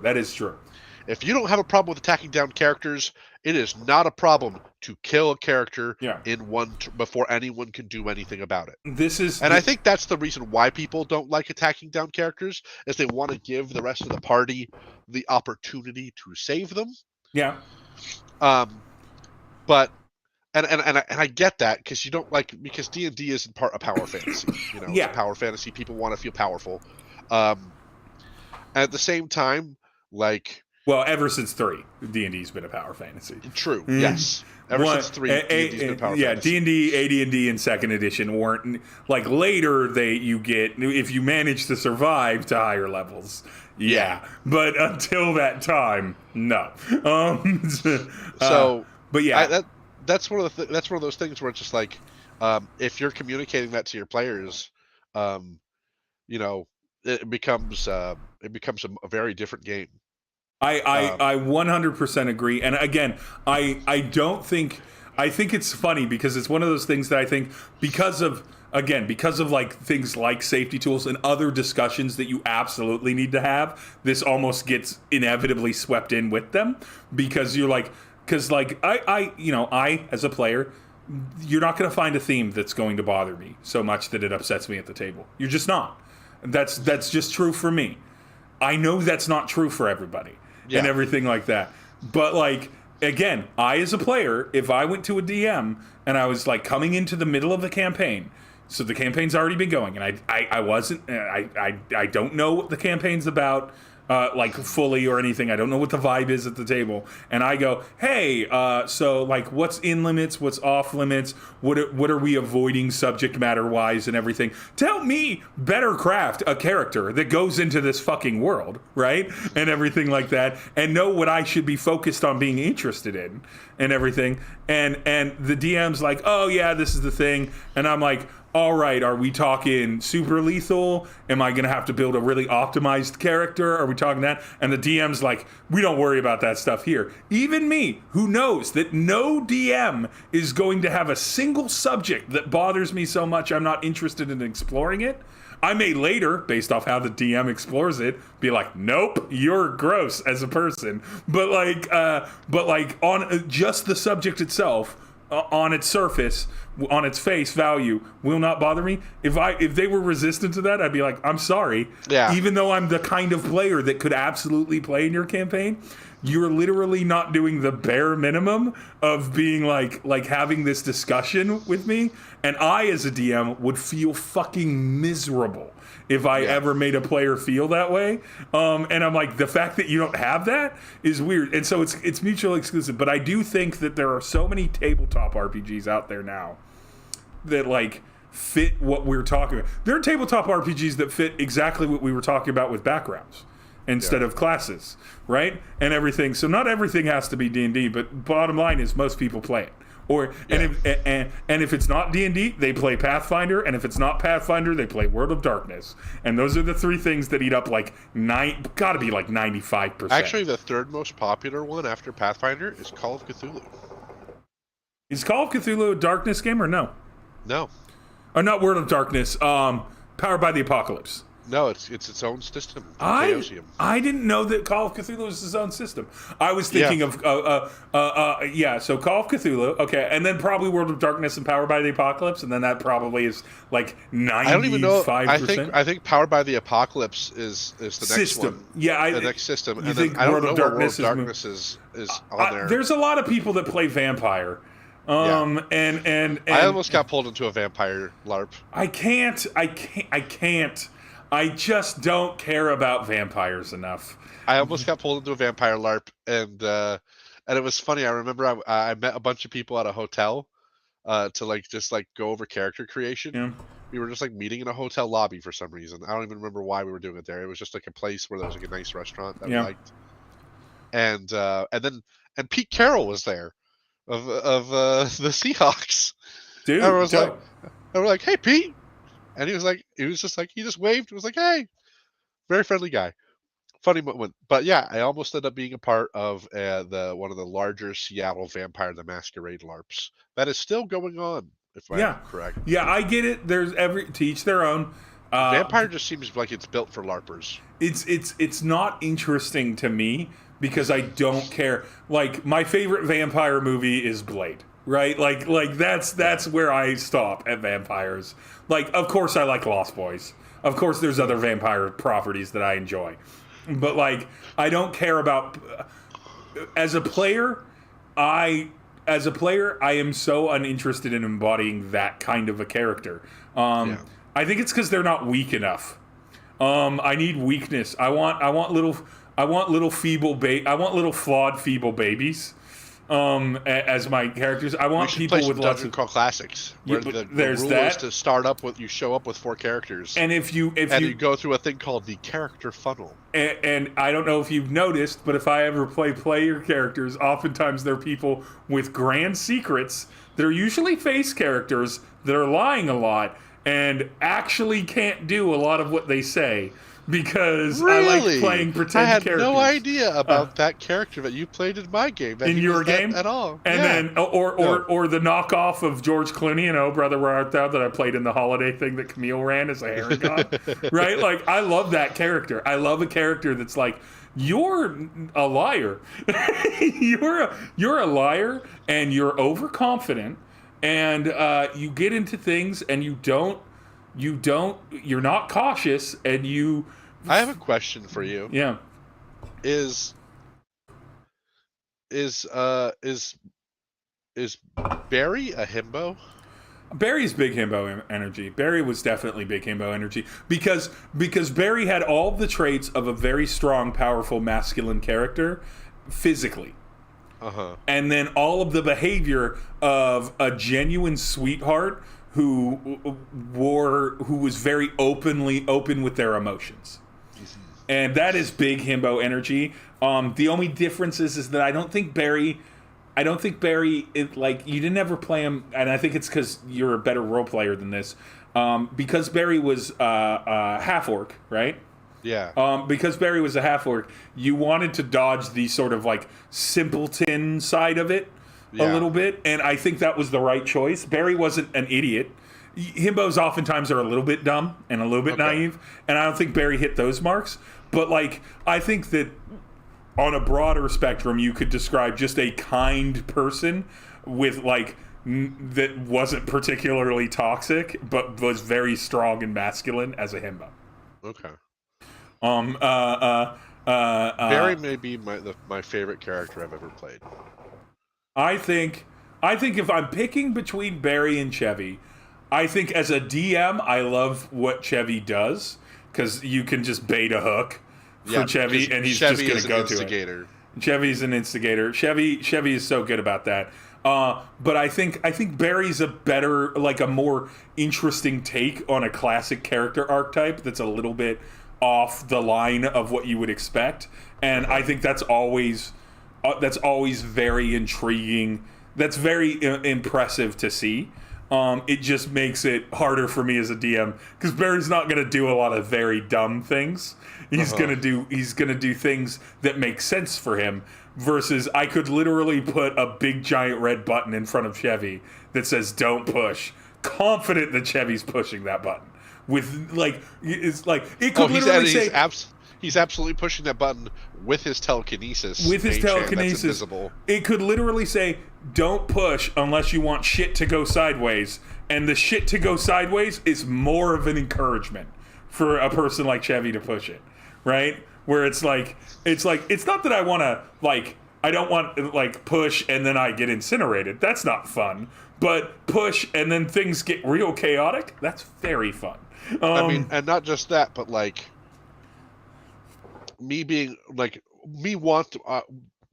Chevy wants those things, but he also sees those moments as if he doesn't do them, he's letting down his god. Yeah, you gave him a good reason for wanting to kind of stir it a little bit versus a lot of players that don't. Obviously, I like Chevy a lot because Chevy is a liar. And Chevy usually can back up everything that he does, which is good. I wanted to say this. The reason I think the backgrounds are important, non-combat magic is important, non-combat feats are important, all of these things, is one of my favorite combats. It's always true every time I see it happen in combat. But one of my favorite combats that you were in as Chevy was a combat where Chevy was not in the room with the rest of the party and couldn't do a bunch of stuff because of the nature of what Chevy had on them at the time. And so you, being the role player you are, weren't just going to run in with Chevy and hit people with a mace. That's not exciting. That's not interesting, nor does it significantly benefit the party. So you used whatever you could cleverly, but you did that, and I believe it was kind of a frustrating combat for you because mechanically you weren't really able to optimize the combat. But from a GM's perspective, it was amazing because it took me out of the kill the thing characters, because I had this one character that was untouched and unlikely to be touched by any of this combat that wouldn't abandon the group, but wasn't able to fucking just run in there and hit and murder and everything like that. And it made me as the GM come up with an interesting eventuality for that character in that moment, or within a couple rounds. Can you give me more details? I'm trying to remember which combat this is. In Furhat, under the cave system, or in the catacombs under the mansion in the party. Yeah. There was the worm, and you were just you just didn't have the right spell loadout in the moment to really hit that worm with Chevy. I really built my character for a social environment. And I did the classic kind of misdirect. I was oh, you thought this was all going to be social? Here's a fucking monster combat. And you were like, fuck, what do I do? And what it did was it made me really consider in the moment how to outline shit to happen around Chevy's turn.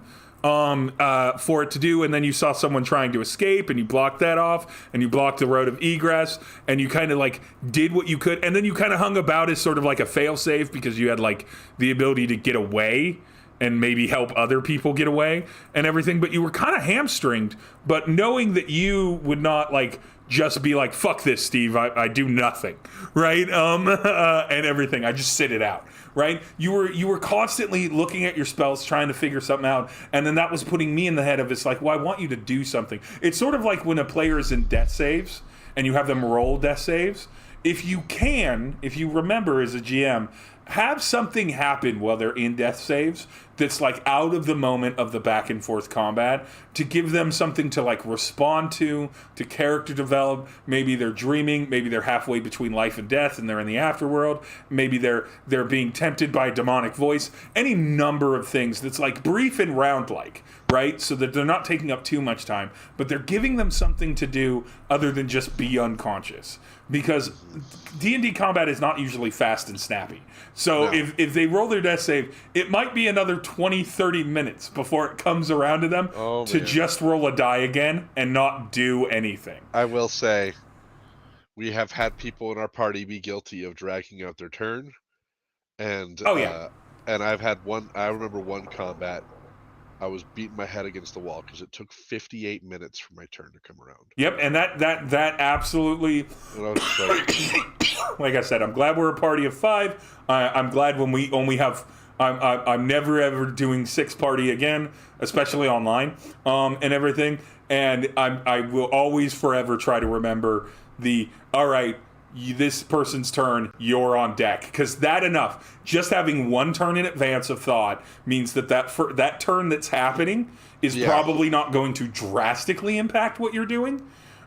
Is very unlikely. And then you can kind of put your turn together in the like few minutes it takes for one person to play the turn, and then it means that each player is hopefully only taking a few minutes per their turn, or a couple minutes, or in some cases really fucking fast. I cast a spell, roll a save, I fail to save, it does this much damage, I do this bonus action.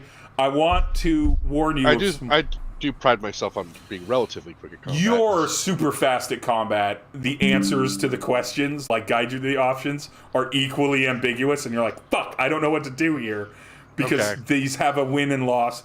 I have something to warn you about. They nerfed a little bit of cleric in 1D&D. Have you heard about what they've done?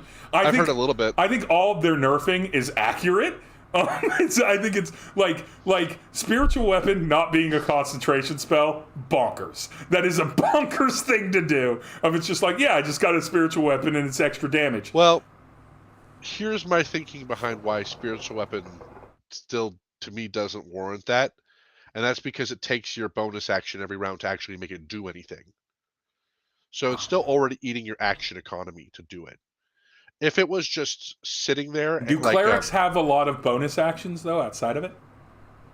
There's a lot of, there's bonus action healing spells. That's true. So there's that. I believe there's a few other bonus action spells out there. So, that's one I'm iffy about. If they buff the damage of that then sword, it's fine. Then I'm okay with it. But that concentration to me is already so incredibly restricted. It forces Warcaster. It forces that feat so quickly. Easy in D&D. This is wild. But I think you could fix concentration really easy if you just force someone to do their reaction to keep concentration. They could take that option. If they could take, they don't have to, but they could take it. So they can roll. And that way they can ignore one attack against them. Yeah, so like let's say number 2, by the way, this is a big one for me. I hate this. That when a person attacks me in a 6-second window and I'm a spellcaster and I've got a concentration spell going and they've got multi-attack and they hit me 3 times, I have to roll my concentration check 3 times. That to me feels egregious. I don't exactly know how I would perfectly fix it, because adding up the damage might put the save check out of reach, right? And I don't want that either. But I don't know exactly how I would fix that, but I don't like that, because again, a lot of things should be taken in the concept of that's the turn. That's the damage you take from that source that turn. If multiple different people attack me on their turn, that's a different thing. But if one person, if a guy comes up and hits me with the sword 3 times, and I have to roll concentration on each hit, that seems egregious. The second thing, so what this would do is it would be all right, so you roll your concentration save. You just roll it out. If it succeeds, you're fine. If it fails, that's when you can trigger, I use my reaction to hold concentration. I also think you could just simply fix concentration by requiring more than one concentration failure to break it. I think, and that could go up with your level. And so, I think you could make it equal to either your proficiency bonus Yeah. or your spell saving throw. yeah, and that could go up with that. Or you could do concentration in a way where it's like you have to fail by a certain amount to actually break it. And so it means if someone does like, especially later levels, right? If somebody does like 10 damage to your character, so half of that would be 5, so it goes to the default 10 Constitution saving throw. You roll your saving throw, and you're mid to high level, so you almost certainly, as a spellcaster, are probably going to pass it and everything like that. But you roll a nat 1, right? To me, if you're level 8 and you take 5 damage, that's nothing. Or 10 damage, that's almost not an issue. That wouldn't break a practiced, trained, I've been fighting spellcaster that much. I think it ruins the idea that your character is getting better at fighting over time. That is why I'm against fails that's why I'm against critical fails on and critical successes on nat 1s and 20s outside of attack rolls.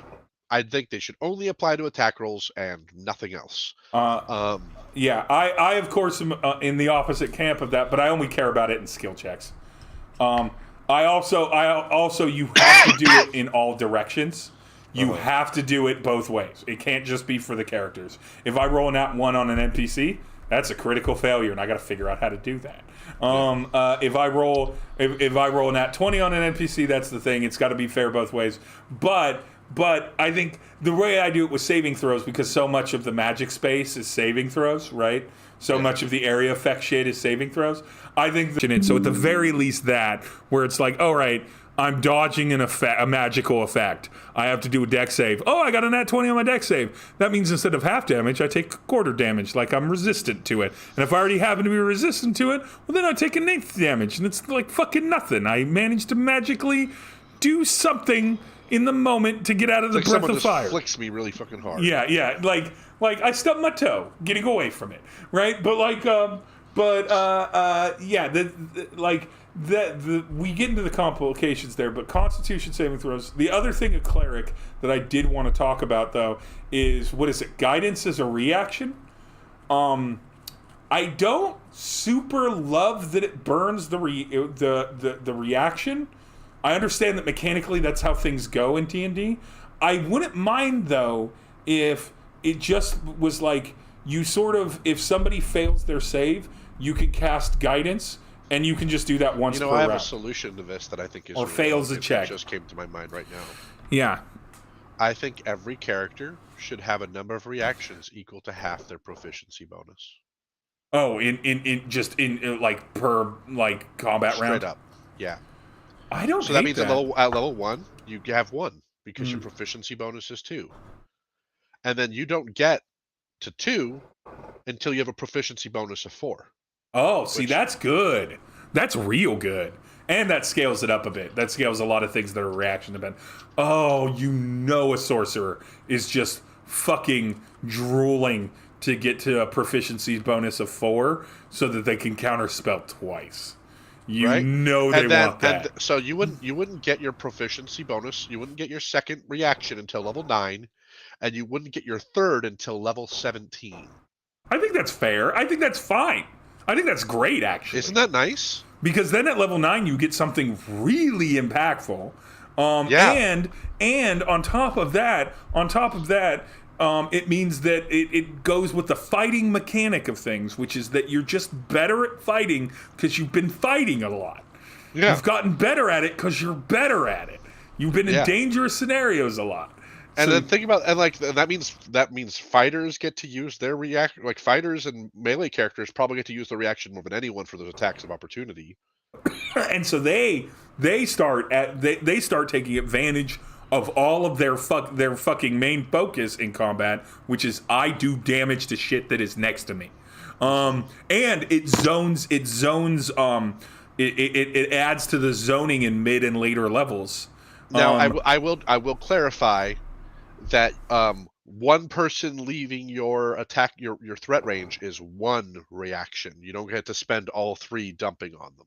Yeah. Oh, I agree. But I agree. what it means is you can lock down more Yeah, characters. you can lock down 2 and then eventually 3, and that means your level 17 fighter or barbarian or what have you that's like up in the mix at melee distance is zoning 3 things around them.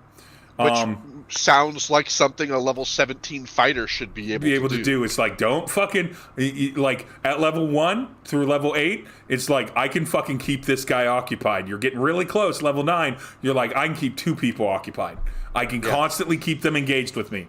They can run, but I'm going to bite them on their way out. And then you can take the sentinel feet and lock them in place. If you want to, you can really do some. I love that idea. I love the idea of I love the idea of really, like, it's so funny that D&D is so combat Funny heavy. how I just came up with that just now. Yeah. Half your proficiency bonus rounded down. Rounded down, like everything is rounded down. And everything. What I love about that idea and the ideas that we're having is that when you start breaking out skills, regular skills, and everything into backgrounds, and you start breaking out a lot of abilities that you get with classes into backgrounds, it lets you hone focus in on combat progression in a very real way. Because I think right now a lot of like combat progression is wrapped up in like class abilities that really should be ability. Yeah, and so if you start stripping that stuff away, it distracts less from that.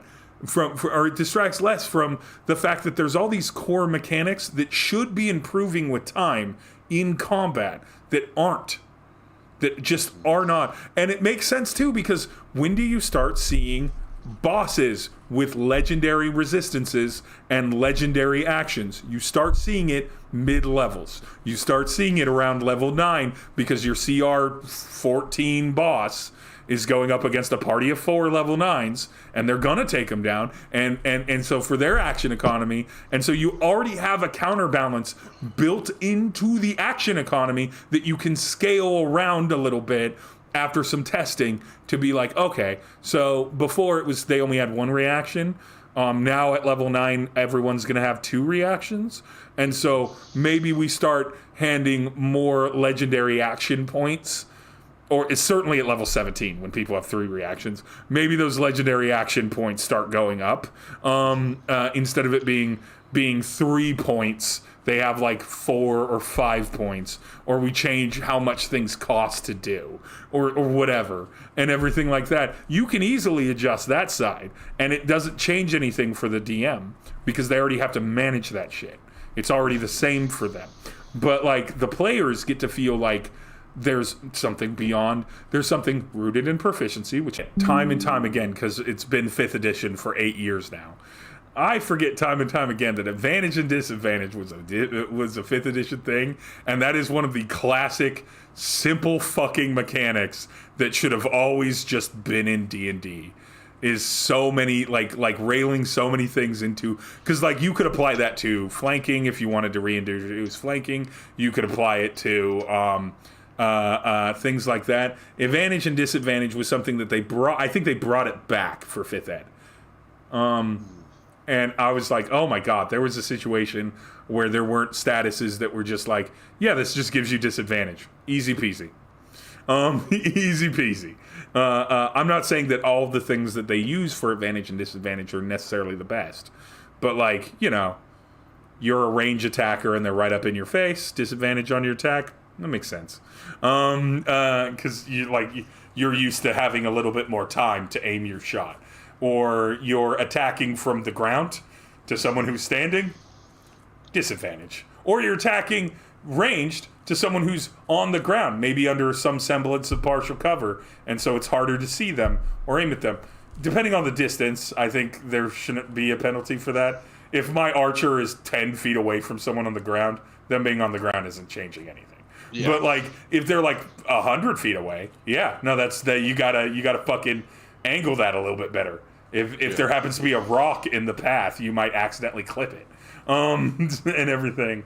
And so yeah, like all that stuff is there. But I think today, because we've already we've been streaming for about 2 hours and 20 minutes, so I think we're good today. I would like to talk to you for a few minutes after the stream. Of course. But I think today we have solved so many problems in D&D. Yeah. We've encouraged people to use minions on the front half, use hirelings on the front half, really lean into those potential combat and roleplay benefits of them. And on the back half, we've solved classes and backgrounds for D&D, and they're fools for not listening to us. I will tag their social media and be like, hey, we solved what you should do with D&D. Just shift all of the stuff from classes over to backgrounds and keep just the combat styles and combat related shit into classes, and then eliminate a handful of your classes, and then get rid of subclasses, and then make more classes that don't get covered by backgrounds and the existing core classes. And then figure out some evolution to that. I think it's doable. They won't do it, of course, because they're Wizards of the Coast and they're afraid to lose their fifth. What you and I should do is naturally make our own D&D that's better with blackjack and hookers. Blackjack and hookers. It's better. It's got blackjack and hookers. I feel like D&D already had those in a lot of games. But ours will be better with blackjack and hookers. That's true. Our D&D will be just called "Sex Work is Real Work." Or we could just call it blackjack and hookers. Yeah. I think we've done a great service. We've talked about a lot of cool systems, and it just goes to show the more you talk about a particular tabletop rule system, the more you realize how many different ways you might like to play it, and more people should just publish their shit on Drive-Thru RPG. I feel like I'm ready to write new classes and put that shit up. Use ChatGPT to build D&D monsters. It's dope. Have you done that? I actually haven't done it yet. I did it twice. It is exactly as you would expect. It's 85 to 90. Sometimes it's 100% of the way there. A lot of times it's 85 to 90% of the way there, and you just need to tweak a little, right, and everything. Yeah. Give this legendary actions that go along with this monster, and then it will reprint out what it did, and then add legendary actions. Fucking awesome. It's fucking dope. It's exactly what you want. I had someone comment on the TikTok that like one of the coolest things about ChatGPT is that it let them spitball into an AI some concepts of D&D and came back at them with ideas for it. And I'm like, that kind of shit, that's where AI is strongest. Is being like, it's literally like you're not just using it for your own like replacement. Classes. I bet you could. Holy shit! If it's dug through enough of the archives on various homebrew sites, it absolutely you can. Cool. Anyway, this has been Quest Board Gaming episode 7. My name is Steve. I've been joined by Brandon. Thank you so much, Brandon Winsome. The winsomest of Brandons. That's right. And make sure in all your future tabletop RPGs to just kill your players in session 1, first combat. Brutally, absolutely. It's like you come upon you're all level 1. You come upon fucking Lich. You're dead. And then it was a dream. Put them up against a Maruk. It just automatically hits. Put him up against a Tarask so the Tarask can actually be scary. Marut. Yeah. It automatically hits, and I think how much does it do? And it does 60 force damage immediately. Perfect. So any level 1 character immediately obliterated, no matter what, because that's way more than double your HP. That's great. That's great tabletop right there. That's our best advice yet. But we'll see you in the new year, because I'm sure we won't stream again. Probably, maybe we'll stream in the week between Christmas and New Year's. For this. I mean, my work is closed on December 26th. Okay, see you December 26th for the next episode of Quest Board Gaming, where we'll talk about things we don't know yet, but I'm sure we'll plan deeply in advance. Yes, we're going to be spending the rest of the next 2 weeks writing a very in-depth script.